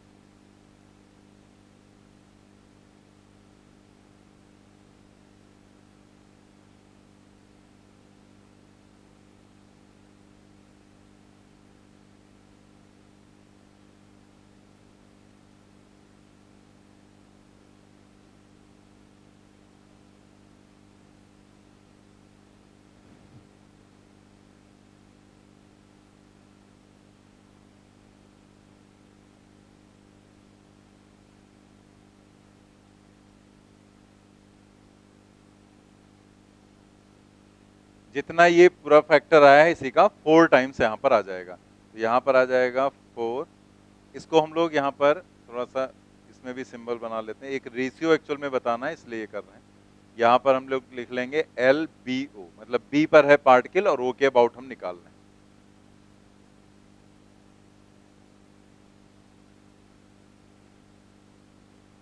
हैं। M U cube sine square theta into cos theta and divided by 2। ठीक है, हमने ये कैंसिल नहीं किया है, हमने जैसा उधर था वैसा ही रख दिया और यहाँ पर 4 जो आया था एक्स्ट्रा उसको हमने अलग कर लिया। तो अगर हम ऐसा करते हैं तो आप देखो यहाँ पर कि एक रेशियो अगर आप लिखें, that is LBO divided by LAO, तो उसकी वैल्यू क्या आ जाएगी 4:1। यानी कि एंगुलर मोमेंटम अगर वो पॉइंट ऑफ इंपैक्ट पर है और हाईएस्ट पॉइंट पर है, तो उन दोनों जगहों पर जब है तो ओरिजिन के अबाउट जो आप एंगुलर मोमेंटम निकालेंगे उसका रेशियो हमेशा 4:1 ही आएगा, independent of u and theta. मतलब u क्या है थीटा क्या है उससे कोई मतलब नहीं, वो रेशियो आएगा वही 4:1।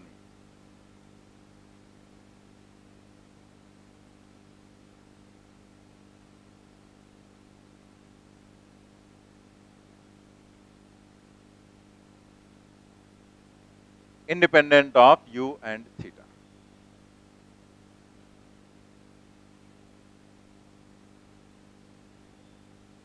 नोट कर लिया ना आपने। इसके बाद इसमें जो हम लोग ये 5 टॉपिक पढ़ रहे थे उसका लास्ट टॉपिक हम लोग देखेंगे अभी यहाँ पर, जो है कोलिजन। तो कोलिजन एक्चुअल में तो पूरा एक चैप्टर ही आगे हम लोगों को पढ़ना है, लेकिन यहाँ पर आपको 2 कंडीशंस सिर्फ बताई जा रही हैं। प्रोजेक्टाइल मोशन में ऐसे 2 क्वेश्चंस दिए जाते हैं, एनसीईआरटी में भी क्वेश्चन दिया गया, वो भी मैंने डाल रखा है। तो बस ये कॉन्सेप्ट आपको समझना है, वो समझ जाएंगे तो उन क्वेश्चंस को आप इजीली समझ जाएंगे क्या है। तो देखते हैं यहाँ पर कोलिजन में 2 केस दिए गए हैं। केस फर्स्ट देखते हैं। केस फर्स्ट में हम लोग देखेंगे, यहां पर दिखाया गया कि एक पार्टिकल यहां पर है, ठीक है, ए पॉइंट पर, और इसको हमने u1 स्पीड से प्रोजेक्ट किया है एट एन एंगल थीटा, ठीक, ये वाला जो पार्टिकल ए पॉइंट पर है। और दूसरा जो पार्टिकल है वो यहां पर है बी पॉइंट पर, जिसको हमने डायरेक्टली अपवर्ड डायरेक्शन में ऐसे प्रोजेक्ट किया है, सीधे सीधे ऊपर की तरफ, और उसकी स्पीड क्या है यहां पर u2 के बराबर। तो ये दोनों इस पॉइंट पर अगर कोलाइड कर रहे हैं, इस लोकेशन पर इनके बीच में कोलिजन हो रहा है पी पॉइंट पर, तो क्या कंडीशन यहां पर होगी, यही हमें बस चेक करना है और कुछ नहीं देखना है। तो अगर ये पी पॉइंट पर कोलाइड कर रहे हैं तो एक बात तो निश्चित है कि अगर ये यहां से यहां तक 10 सेकंड में पहुंचता है तो 10 सेकंड में इसको भी यहां पहुंचना पड़ेगा, क्योंकि अगर कुछ भी टाइम आगे पीछे हुआ तो फिर ये कोलाइड नहीं करेंगे। तो यहां पर जितना समय इसको लगेगा उतना ही समय यहां पर इसे लगे और ये पी पॉइंट पर कोलाइड कर जाएंगे। तो उसके लिए कंडीशन क्या होगी, आप देखो यहां पर इसके तो 2 कंपोनेंट कर लेंगे, एक u1 यहां पर जो है साइन थीटा और ये क्या हो जाएगा u1 कॉस थीटा, और ये जो कंपोनेंट है तो सीधे वर्टिकल फेंका गया, u2 हो गया। तो अब आप यहां पर क्या देख रहे हैं कि जब ये दोनों पार्टिकल इस पी पॉइंट पर पहुंचेंगे जाकर, तो दोनों के लिए जो ये वर्टिकल हाइट है अगर ये h के बराबर है तो दोनों का h सेम ही तो आएगा। ये भी यहां से पहुंचेगा वर्टिकल डिस्प्लेसमेंट h, और ये भी यहां पहुंचा वर्टिकल डिस्प्लेसमेंट h। तो आप देखो क्या लिखा गया है, for collision at point P vertical height must be same for A and B in the same time. मतलब सेम टाइम में सेम वर्टिकल हाइट उनकी होनी चाहिए, तो वो जाकर इस लोकेशन पर कोलाइड कर जाएंगे यहां पर, ठीक है। तो हमें यहां पर जो कंडीशन मिलेगी वो कैसे मिलेगी, देखो जरा यहां पर,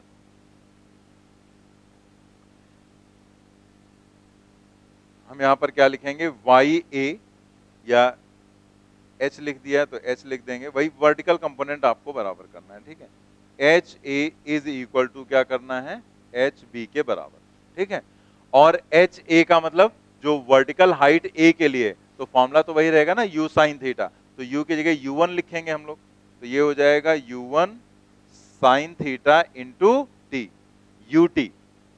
ut में बस u वर्टिकल वाला कंपोनेंट रखते हैं, u1 sine theta t and minus half gt square. इसके लिए भी वही फॉर्मूला रहेगा ना, यहां पर क्या हो जाएगा u2 t and minus half gt square. तो आप यहां पर देख सकते हैं कि ये हाफ gt स्क्वायर इससे हो जाएगा कैंसिल, और जब ये कैंसिल करेंगे तो जो बचेगा यहां पर वो होगा u1 sine theta into T is equal to u2 into T. Again अगर आप देखो तो t हम वहीं पर भी कैंसिल कर सकते थे, बट हमने एक बार फिर से लिख दिया, कैंसिल हो गए। रिजल्ट क्या आ गया, u1 sine theta is equal to u2, ये हो जाएगा ना। मतलब अगर ये सिचुएशन आपको दी गई है तो इसमें P पॉइंट पर कोलिजन के लिए इनके जो वर्टिकल हाइट्स हैं, वर्टिकल वेलोसिटीज हैं, उनकी वैल्यू क्या होनी चाहिए, सेम। यानी कि जो भी यहाँ पर u1 साइन थीटा है उसकी वैल्यू होनी चाहिए u2 के बराबर। अगर ऐसा है तो ये इस P पॉइंट पर कोलाइड कर जाएंगे। ठीक है, नोट कर लो यहाँ।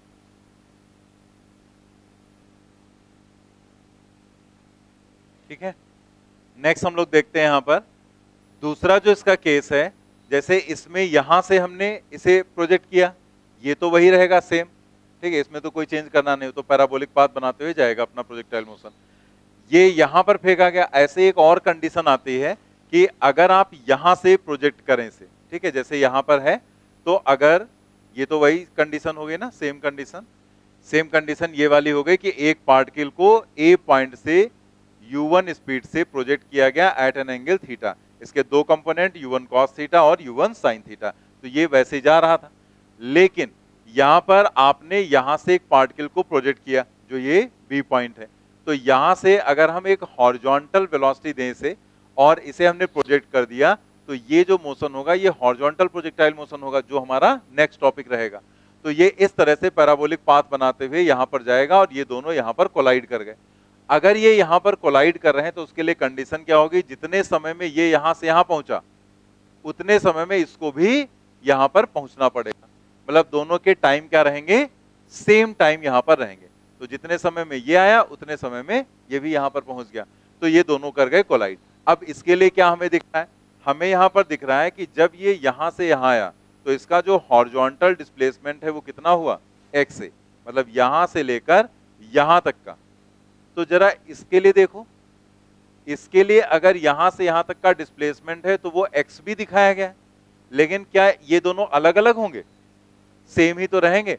जितना ये हॉरिजॉन्टल चलकर आया है उतना ये भी हॉरिजॉन्टल चलकर आया। यहां पर यहां गया वर्टिकल इतना हुआ, लेकिन हॉरिजॉन्टल तो दोनों का सेम है। यानी कि अगर ऐसी सिचुएशन है तो हम हॉरिजॉन्टल डिस्प्लेसमेंट्स को बराबर करेंगे। For collision at point P XA is equal to XB। Horizontal component अगर आपको या हॉरिजॉन्टल डिस्प्लेसमेंट निकालना है तो horizontal displacement is equal to horizontal velocity into time. Horizontal velocity कितनी, u1 cos थीटा, तो यहां पर रखेंगे u1 cos थीटा और टाइम कितना लगा, t के बराबर। ठीक है, ऐसे ही x भी लिखेंगे, तो इसकी हॉरिजॉन्टल वेलोसिटी कितनी, u2, और यहां से यहां तक का टाइम कितना लगा, t, तो हम यहां पर लिखेंगे u2 into T. Horizontal displacement is equal to horizontal velocity into time. तो यहां पर ये हॉरिजॉन्टल ही दी गई है ना वेलोसिटी, तो हॉरिजॉन्टल वेलोसिटी में कोई चेंज तो होता नहीं, कोई उधर हॉरिजॉन्टल डायरेक्शन में क्या कोई एक्सेलरेशन होता है, नहीं होता है ना। तो इसका मतलब सीधे वेलोसिटी इनटू टाइम, और इसके लिए भी सीधे वेलोसिटी इनटू टाइम कर देंगे। तो ये जो t यहां पर है वो तो हो जाएगा कैंसिल। दैट मींस यहां पर क्या आ गया, u1 cos theta, u1 cos theta is equal to, आप उसी के नीचे लिख लेना, मैंने उधर लिख दिया साइड में। मतलब यहां पर एक मिनट देखेंगे, मतलब यहां पर क्या हुआ कि अगर वर्टिकल में आपने फेंका है तो वर्टिकल कंपोनेंट दोनों के इक्वेट करा दो, और अगर आपने हॉरिजॉन्टल में फेंका है तो हॉरिजॉन्टल कंपोनेंट दोनों के इक्वेट करा दो यहां पर। ठीक है, बस इतना ही यहां पर हमें पढ़ना था, अब नोट कर लेंगे। Particle is projected from ground with a speed 20 meter per second at an angle 60 degree with the horizontal. What will be the radius of curvature at a point which is 10 meter above the ground? मतलब ground से 10 metre की ऊंचाई पर एक point है जहां पर आपको रेडियस ऑफ कर्वेचर बताना है, क्या होगा, on the path of projectile. G is equal to लेना है 10 मीटर पर सेकेंड स्क्वायर। निकाला किसी ने, क्या आएगा, फोर्थ ऑप्शन, बिल्कुल सही है। फोर्थ ऑप्शन यहां पर आएगा 20√2।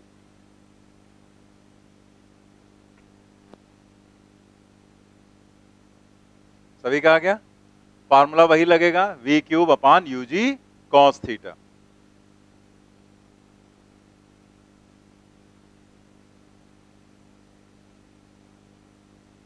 अब देखो यहां पर u आपको डायरेक्ट दिया गया है 20 मीटर पर सेकेंड, एंगल भी आपको दिया गया 60 डिग्री, लेकिन v आपको नहीं दिया गया। तो v हमें कैसे कैलकुलेट करना है, हम इधर अलग कैलकुलेट कर दे रहे हैं। v स्क्वायर, या यहां पर कर दे रहे हैं, v square is equal to, अब देखो यहां पर हमने देखा कि उसने कहा है 10 मीटर की हाइट पर, तो 10 मीटर की हाइट का मतलब आप h वाला फॉर्मूला यूज करेंगे, that is v square is equal to u square minus 2gh। तो यहां पर वैल्यू रखेंगे u स्क्वायर, u दिया गया है 20 मीटर पर सेकेंड, दैट मीन्स उसका स्क्वायर हो जाएगा 400 माइनस 2g, 2 इंटू 10 और h का मतलब 10, तो 2 इंटू 10 इंटू 10, दैट मीन्स ये हो जाएगा 200, तो यहां पर बचेगा 200 v स्क्वायर की वैल्यू, यानी कि v की वैल्यू आ जाएगी यहां पर, इसको अगर हम लिख दें 2 इंटू 100 तो हम 10 रूट 2 लिख सकते हैं ना भाई। 10 रूट 2 का मतलब v, यहां ये v स्क्वायर है ना, तो v स्क्वायर है, तो जब रूट लगाएंगे तो क्या हो जाएगा 10 रूट 2। अब ये वैल्यूज आप यहां पर डालें तो आरसी की वैल्यू क्या हो जाएगी, v क्यूब का मतलब उसको हम 3 बार लिख दे रहे हैं अलग अलग, 10 रूट 2 3 बार लिखना रहेगा ना, 10 रूट 2, बाकी आप अपने हिसाब से जैसे भी सॉल्व करना चाहें कर सकते हैं, ठीक है। और डिवाइडेड बाई यू, यू कितना दिया गया आपको 20, इंटू जी की वैल्यू 10 और इंटू कॉस थीटा यानी कि कॉस 60 डिग्री, ठीक है। अब आप देखो यहां पर कि एक तो ये जो 10 है यहां से ये पूरा पूरा यहां से कैंसिल हो जाएगा, दूसरा ये जो यहां पर है रूट 2 और 10 रूट 2, तो जब इसे मल्टीप्लाई करेंगे तो 20 हो जाएगा ना, रूट 2 इंटू रूट 2 कितना 2 और इंटू 10 यानी कि 20, मतलब ये हुआ कि हम ये रूट 2, ये 10 और ये रूट 2 इस 20 से काट सकते हैं। अब बचा यहां पर इतना, तो इसे हम क्या लिख सकते हैं, that is 10 root 2 and divided by 1/2, that means क्या आ जाएगा 20 रूट 2 मीटर। फोर्थ ऑप्शन यहां पर करेक्ट।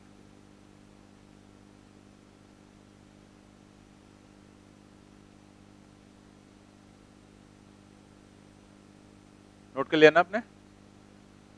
अब इसके बाद हम लोग देखते हैं नेक्स्ट क्वेश्चन नंबर 28, हो गया ना सभी का।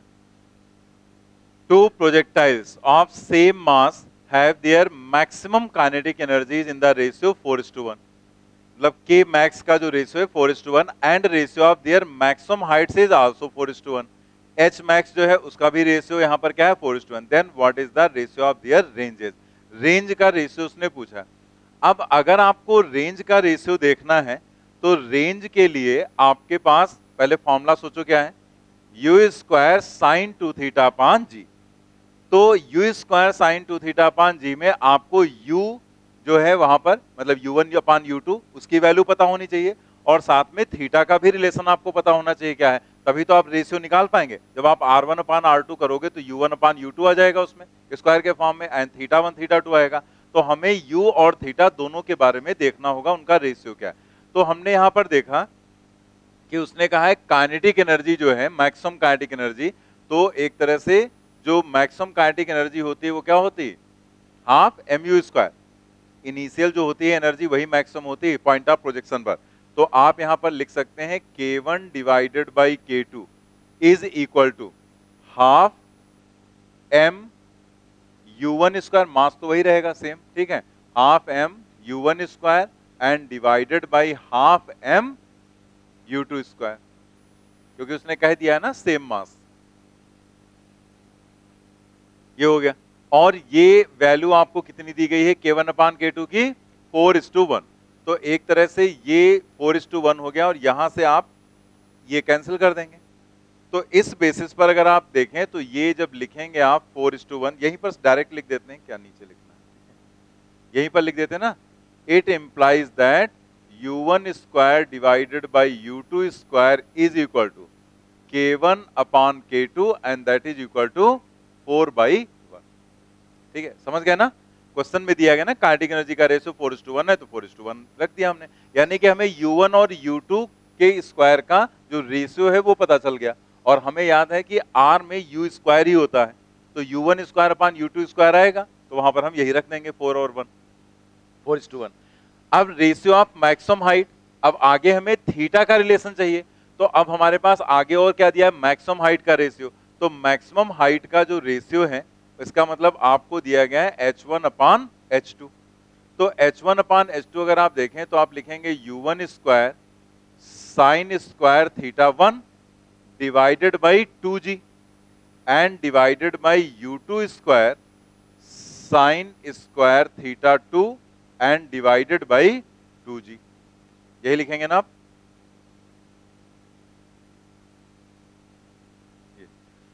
अब आप यहां पर देखो कि जो ये 2G है ये तो दोनों में आएगा, कैंसिल ही हो जाएगा। U1 H1 अपान H2 इसकी वैल्यू क्या दी गई 4:1, और जो ये U1 square upon U2 square है वो भी क्या है 4:1, तो यहां आ जाएगा sign square theta 1 divided by sine square theta 2। तो अब ये तो कैंसिल ही हो गया 4 और 4, दैट मीन्स यहां पर क्या आ गया sine square theta 1 is equal to sine square theta 2, और अगर ये दोनों बराबर हैं तो इसका मतलब theta 1 is equal to theta 2, और मतलब क्या हो गया ये हो गया कांस्टेंट, यही तो हो गया ना भाई। जैसे जब दोनों बराबर है, दो प्रोजेक्टाइल थे, अब उनके एंगल हमें पता नहीं थे, लेकिन जब हमने सॉल्व किया तो हमें पता चला कि दोनों के एंगल तो सेम है, यानी कि थीटा की वैल्यू दोनों के लिए क्या रहेगी सेम रहेगी, कांस्टेंट हो जाएगा। तो अब रेंज का रेशियो निकालना है, तो हमें पता है आर का फॉर्मूला होता है U square sine 2 theta divided by G, sine 2 theta, sine 2 theta divided by G. अगर आप देखें तो इसमें इतना ये जो टर्म है ये तो कांस्टेंट बन गया ना, क्योंकि थीटा तो कांस्टेंट है और जी तो वैसे ही कांस्टेंट है, दैट मींस यहां से आर हो जाएगा directly proportional to you square, that means R1 upon R2 is equal to U1 square upon U2 square, और उसकी वैल्यू क्या है, यानी कि इसका रेशियो भी 4:1 ही रहेगा। तो थर्ड ऑप्शन यहां पर करेक्ट आएगा।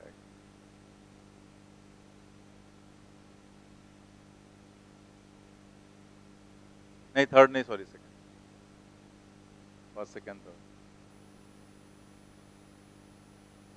इस क्वेश्चन में सबसे पहले आपको यह सोचना था कि जो रेंज है उसका रेशियो उसने पूछा है, तो रेंज का फार्मूला क्या।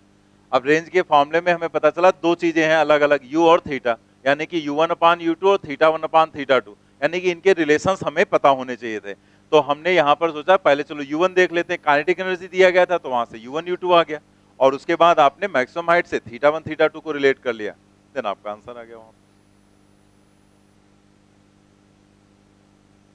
नोट कर लिया। नेक्स्ट ट्राई करेंगे क्वेश्चन नंबर 29।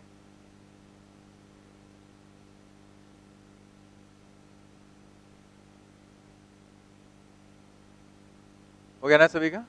नेक्स्ट देखते हैं question number 29। A projectile is projected with kinetic energy के, मतलब ये इनिशियल काइनेटिक एनर्जी उसकी हो जाएगी के, if it has the maximum possible horizontal range. यहां से हमें क्या बात समझ में आई, उसने कहा है मैक्सिमम पॉसिबल हॉरिजॉन्टल रेंज, इसका मतलब क्या होगा कि रेंज मैक्सिमम होगी, थीटा क्या होगा 45 डिग्री, ठीक है। मैक्सिमम पॉसिबल हॉरिजॉन्टल रेंज का मतलब हो गया कि थीटा की वैल्यू 45 डिग्री होगी, दैट मींस यहां पर कुछ ऐसी सिचुएशन बन गई कि 45 डिग्री पर आपने पार्टिकल को प्रोजेक्ट किया, ये इस तरीके से ऐसे जाएगा, और यहां पर जो काइनेटिक एनर्जी है वो के दिया गया ना, किस काइनेटिक एनर्जी के से प्रोजेक्ट किया गया, तो के की वैल्यू हमें पता है कि जो हाफ mu स्क्वायर होता है वो यहां पर आपको दिया गया है के, दिस इज गिवन, ठीक है, ये गिवन है आपको।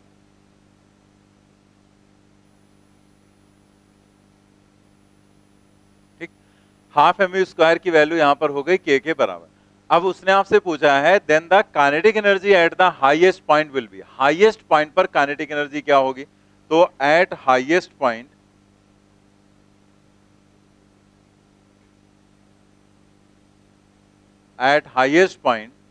के डैश इज इक्वल टू, जैसे यहां पर हाईएस्ट पॉइंट ले लें तो हाईएस्ट पॉइंट पर काइनेटिक एनर्जी के डैश है, तो हम लोगों ने फॉर्मूला क्या देखा था, half M U square cos square theta, यानी कि कॉस स्क्वायर 45 हो जाएगा। मैक्सिमम हॉरिजॉन्टल रेंज का मतलब थीटा 45, तो यहां पर हम सीधे 45 रख देंगे।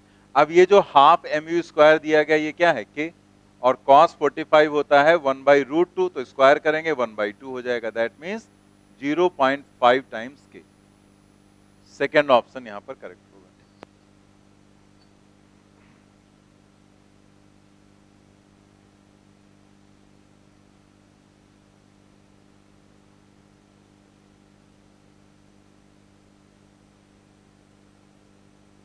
नोट कर लिया।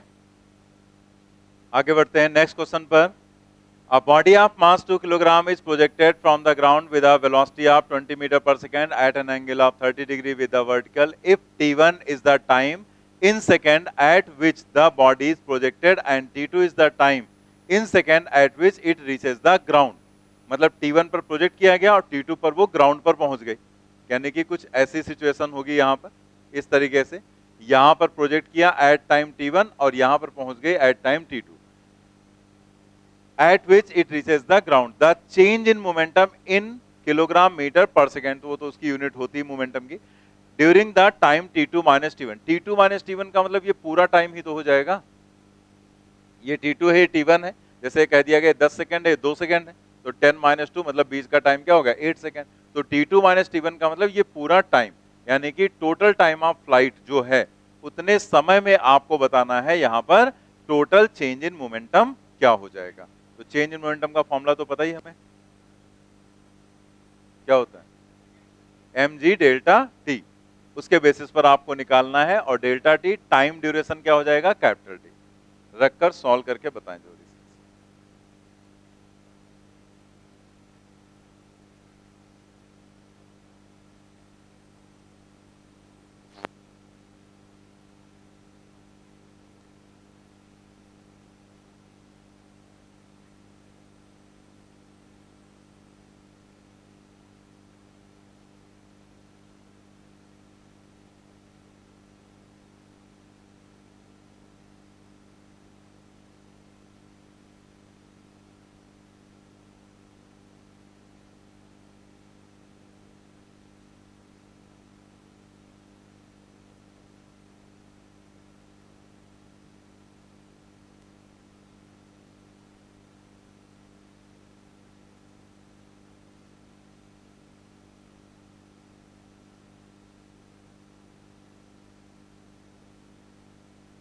निकाला यहाँ पर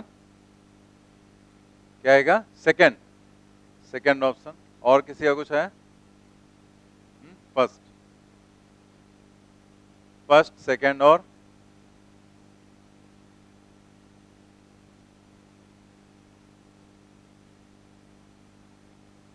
अपना दिमाग नहीं लगाएंगे, सब छाप रहे हैं बैठ के.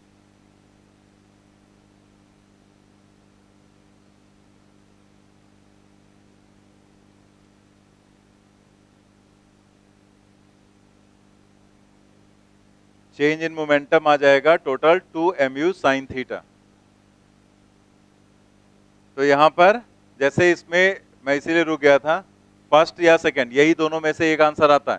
तो यहां पर आपको बस ये देखना था कि जो एंगल दिया गया है 30 डिग्री वो कहां से दिया गया है विद द वर्टिकल. और ज्यादा कूदेंगे नहीं क्योंकि ये यहां पर तो बड़ी आसानी से चीजें समझ में आ जाती हैं क्योंकि आप उसी चैप्टर में घुसे हुए हैं. लेकिन जब आप एग्जाम में जाते हैं तो यही सबसे बड़ी गलती होती है अक्सर स्टूडेंट से कि वर्टिकल से दिया होता है सीधे उसको रख देते हैं वहां पर और आंसर निकाल लेते हैं, गलत हो जाता है. क्योंकि जो भी हमने फॉर्मूला पढ़े हैं उसमें जो भी ये एंगल होता है वो हॉरिजॉन्टल से हम लोग लेकर चल रहे होते हैं. ठीक है, जैसे ये यहाँ पर u है तो यहाँ पर ये एंगल आपको 30 डिग्री वर्टिकल से दिया है, तो जो हॉरिजॉन्टल से एंगल है वो क्या हो जाएगा 60 डिग्री. यानी कि जो थीटा है वो 30 नहीं रखेंगे, क्या रखेंगे 60 डिग्री रखेंगे. तो कभी भी प्रोजेक्टाइल मोशन के क्वेश्चन में, मतलब जितने भी हमने क्वेश्चंस किए हैं, किसी भी क्वेश्चन में ये कहा जा सकता है. तो ये सिर्फ ध्यान देने वाली बात है, बाकी ये कोई कॉन्सेप्ट नहीं है.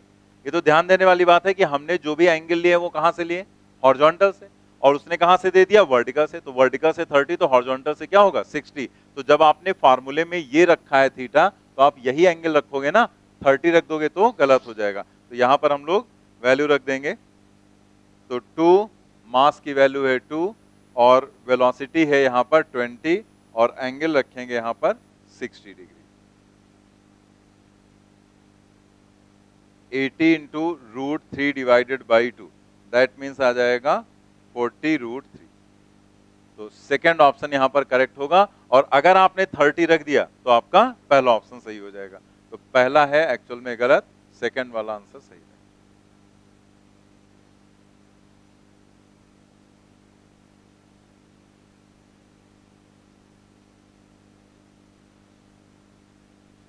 नोट कर लिया?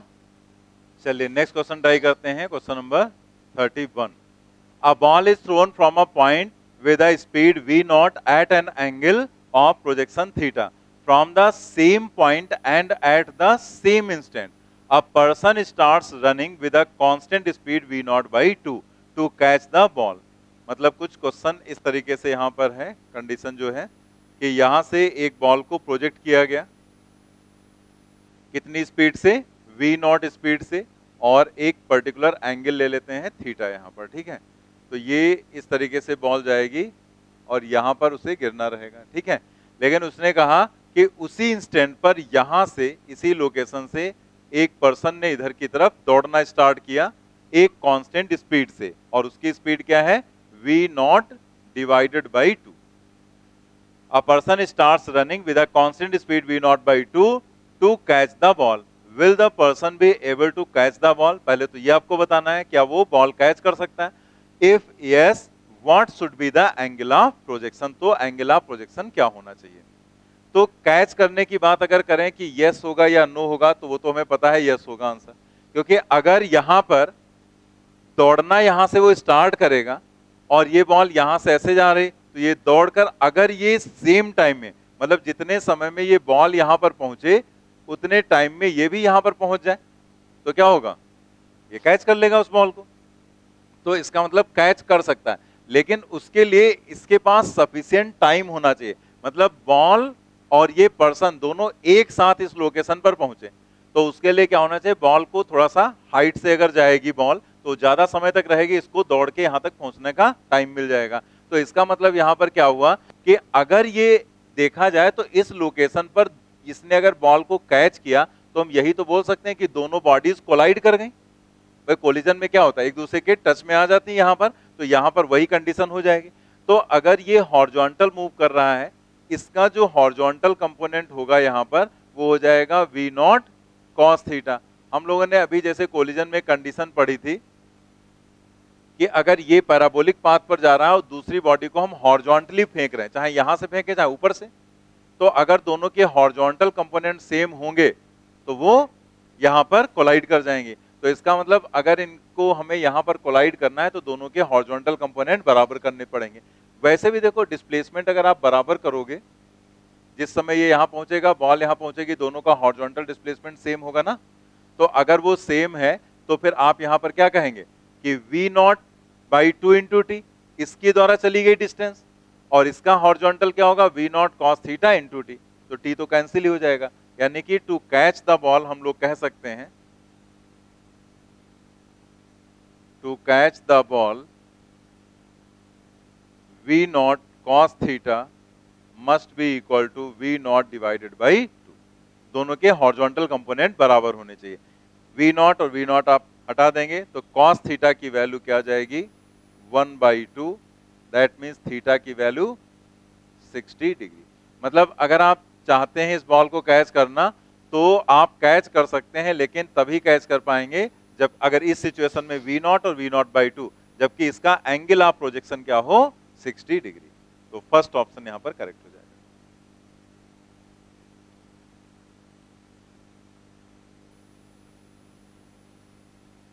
चलिए इसी तरह से एक और क्वेश्चन यहां पर दिया गया है, एनसीईआरटी का क्वेश्चन है, question number 32। A fighter plane flying horizontally at an altitude of 1.5 kilometre with speed 720 km per hour passes directly overhead an anti-aircraft gun at what angle from the vertical। अब यहां पर ध्यान दो, उसने क्या पूछा है? at what angle from the vertical, angle from the vertical, vertical से angle बताना है आपको। should the gun be fired for the cell with muzzle speed 600 meter per second to hit the plane? At what minimum altitude should the pilot fly the plane to avoid being hit? तो इसका मतलब height से होता है, ठीक है, जो यहाँ पर दिया गया है इसका मतलब ऊंचाई से। तो कितनी हाइट पर यहाँ पर उसे उड़ाना चाहिए कि वो यहाँ पर हिट ना होने पाए, तो वो तो बाद की बात है।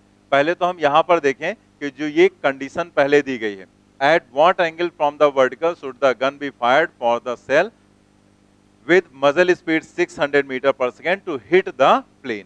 तो जो ये कंडीशन है, इस कंडीशन को पहले हम ऑब्जर्व करें यहां पर।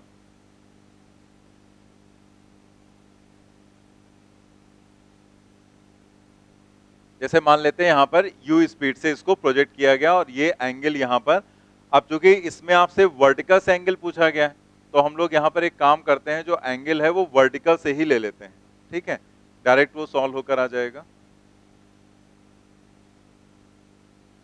ये थीटा हमने इधर ले लिया, अब थीटा इधर लेने से चेंज क्या आएगा, यहां पर जो कंपोनेंट इधर का है ये बन जाएगा u साइन थीटा, और इधर का जो ये कंपोनेंट है ये बन जाएगा u कॉस थीटा, ठीक है। जो कॉस कंपोनेंट था वो साइन बन गया, जो साइन था वो कॉस हो गया, क्योंकि एंगल हमने इधर ले लिया।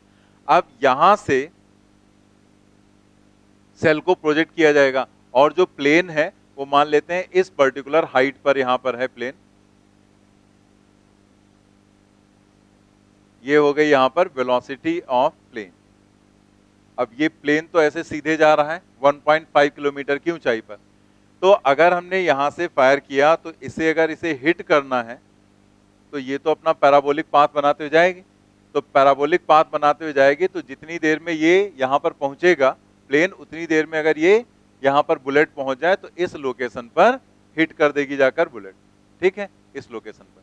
अब आपको देखना यहां पर है कि ये केस तो वही बन गया ना जो हम लोगों ने अभी पीछे पढ़ा था, हॉरिजॉन्टल, और इसको यहां से प्रोजेक्ट किया गया और ये जाकर यहां पर हिट कर गए। तो हॉरिजॉन्टल वाली सिचुएशन में हमें हॉरिजॉन्टल कंपोनेंट को इक्वेट करना होता है, तो हम यहां पर क्या लिखेंगे, टू हिट द प्लेन,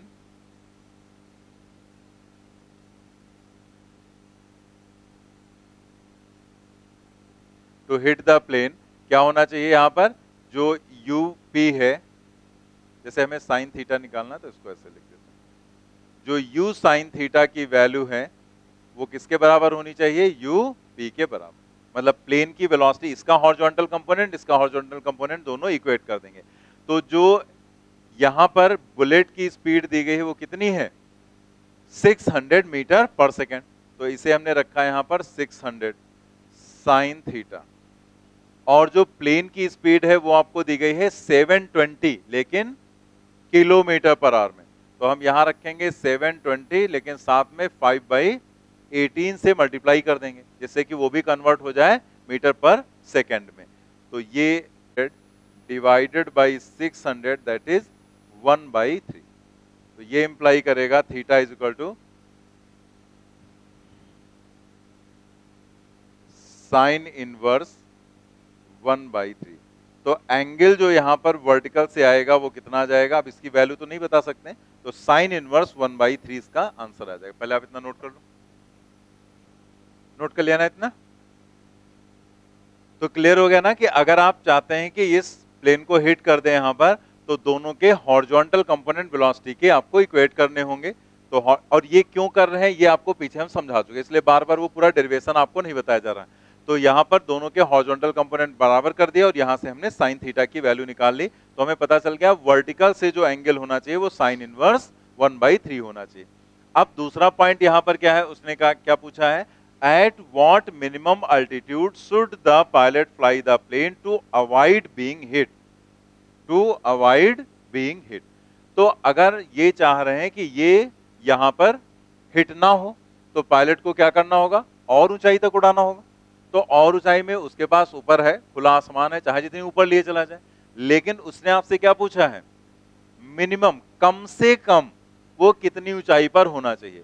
तो आप सोचो कि जैसे ये जो बुलेट है ये जब ऐसे जाएगी तो इसका पाथ होगा पैराबोलिक, तो अगर इसका पाथ पैराबोलिक है तो जो भी इसकी मैक्सिमम हाइट होगी, जैसे यहां से ये इस तरीके से ऐसे जाकर ऐसे जा रही बुलेट, तो इसकी ये मैक्सिमम हाइट हो जाएगी ना, ये वाली हाइट क्या होगी मैक्सिमम बुलेट की। तो अगर वो इस हाइट के नीचे चलेगा तब तो हिट हो जाएगा, लेकिन अगर वो इस हाइट पर रहे या थोड़ा सा इससे ऊपर रहे तो हम उस हाइट पर मान लें कि अगर ये इस हाइट पर अपने प्लेन को उड़ाएगा तो जस्ट बुलेट अगर जाएगी भी तो उसको टच करते हुए चली जाएगी लेकिन हिट नहीं होगी। हिट होने का मतलब हो गया कि उसमें जाकर एकदम लड़ जाए जाकर, ठीक है। तो वो कंडीशन यहां पर डेवलप नहीं होगी, बस जस्ट टच करते जाएगी। क्योंकि बुलेट जो है उसका कोई साइज इतना बड़ा तो होगा नहीं, प्लेन तो बहुत बड़ा साइज होगा, उसकी तुलना में बुलेट का साइज तो आप इग्नोर कर सकते हैं। तो अगर हम ये कहते मान ले ये जो हाइट है वो 4 किलोमीटर आ गई, तो अगर ये 4 किलोमीटर है हाइट, तो 4 किलोमीटर में अगर मान लिया जो भी बुलेट है उसका साइज जितना भी बड़ा है, मान ली इतना भी बड़ा है, तो अगर ये 10 सेंटीमीटर है तो 10 सेंटीमीटर और 4 किलोमीटर में बहुत ज्यादा अंतर होगा ना, तो इसका मतलब उसे हम इग्नोर कर देंगे बुलेट के साइज को। बुलेट के साइज को हम पॉइंट ऑब्जेक्ट मान लेंगे, जैसे कि आपको स्टार्टिंग में बताया गया था। तो जस्ट अगर हम इस हाइट पर होंगे, एच हाइट पर प्लेन अगर उड़ रहा होगा तो वो हिट होने से बच जाएगा। यानी कि हम कह सकते हैं यहां पर एक जो कंडीशन बन रही है वो कंडीशन क्या है, थोड़ा इसको बड़ा कर लेते हैं।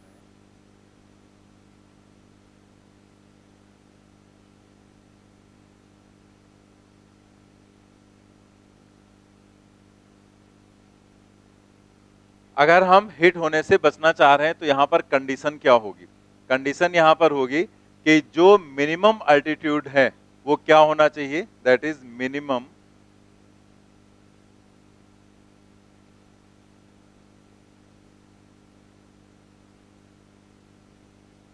मतलब कितनी ऊंचाई पर उसे उड़ाना है, जो मैक्सिमम हाइट है किसकी, बुलेट की। Minimum altitude of plane is equal to maximum height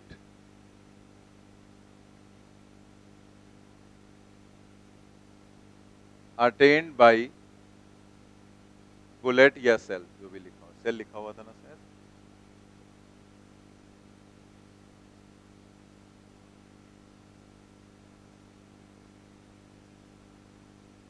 ठीक, मैक्सिमम हाइट का फॉर्मूला हमें पता है, एच इज इक्वल टू क्या होगा, यू स्क्वायर, बस यहां पर साइन स्क्वायर थीटा मत लिख देना, क्योंकि थीटा बदल गया ना। हॉरिजॉन्टल कंपोनेंट क्या है, हॉरिजॉन्टल कंपोनेंट साइन है और वर्टिकल कंपोनेंट क्या है, कॉस। तो जब हम मैक्सिमम हाइट रखते हैं तो मैक्सिमम हाइट में हम लोग you Y square upon 2g लिखते हैं ना। तो अगर वर्टिकल कंपोनेंट साइन होता है तो हम you square sine square theta upon 2g लिखते हैं, लेकिन यहां पर वर्टिकल कंपोनेंट क्या है, कॉस कंपोनेंट है। तो आपका यहां जो फॉर्मूला हो जाएगा वो हो जाएगा you square cos square theta divided by 2g। समझ गए ना, बस ये हमें रखना था। और जो कॉस थीटा है उसकी वैल्यू तो हमें पता नहीं, लेकिन हमें साइन थीटा तो पता है ना, 1/3। तो वही अपना पुराना formula, sine square theta plus cos square theta is equal to 1। यहां से जाओगे तो एक फॉर्मूला तो तुम्हें पक्का है, कॉस स्क्वायर थीटा जो है 1 माइनस साइन स्क्वायर थीटा हो जाएगा। तो यू स्क्वायर अपॉन 2g और कॉस स्क्वायर थीटा की जगह रख देंगे हम 1 माइनस साइन स्क्वायर थीटा। अब यहां पर हम लोग वैल्यूज डाल देते हैं। तो ये बुलेट के लिए हम लोग वेलोसिटी रख रहे हैं, बुलेट की वेलोसिटी हम लोगों ने क्या ली थी, 600 दिया गया ना, तो ये हो जाएगा 361234, 4 जीरो लगेंगे यहाँ पर, 2 into 10 and 1 minus sign square theta 1/3 है ना, तो यहाँ पर क्या आ जाएगा 1/9 आ जाएगा।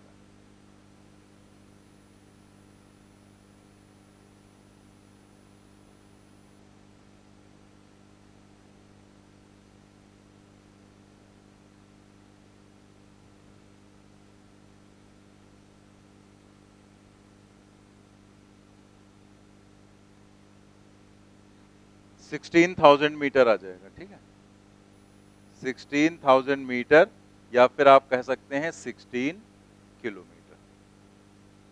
नोट कर लेना।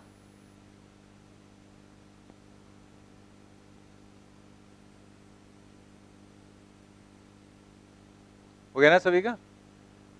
तो यहां पर ये क्लियर हो, यहां पर आपको जो ध्यान देना था वो ये था कि एंगल उसने वर्टिकल से आपसे पूछा था, तो वर्टिकल से एंगल हमें देखना था। तो जब वर्टिकल से एंगल लिया तो यहां पर क्या हुआ, ये कॉस थीटा और ये साइन थीटा, इसीलिए यहां पर जो मैक्सिमम हाइट का फॉर्मूला रखा गया वो you Y square upon 2g हमने पहले रखा, फिर हमने देखा वर्टिकल कंपोनेंट कॉस है तो यहां पर रख दिया U square cos square theta upon 2g, ठीक है। बाकी तो यहां पर कैलकुलेशन ही था, मेन पॉइंट वही था जो आपको ध्यान रखना था। तो यहां तक का हम लोगों का हो गया। जो भी टॉपिक आज हम लोगों ने पढ़े थे उनसे रिलेटेड ये क्वेश्चंस थे। नेक्स्ट जब टर्न होगा तो उसमें हम लोग पढ़ेंगे हॉरिजॉन्टल प्रोजेक्टाइल मोशन।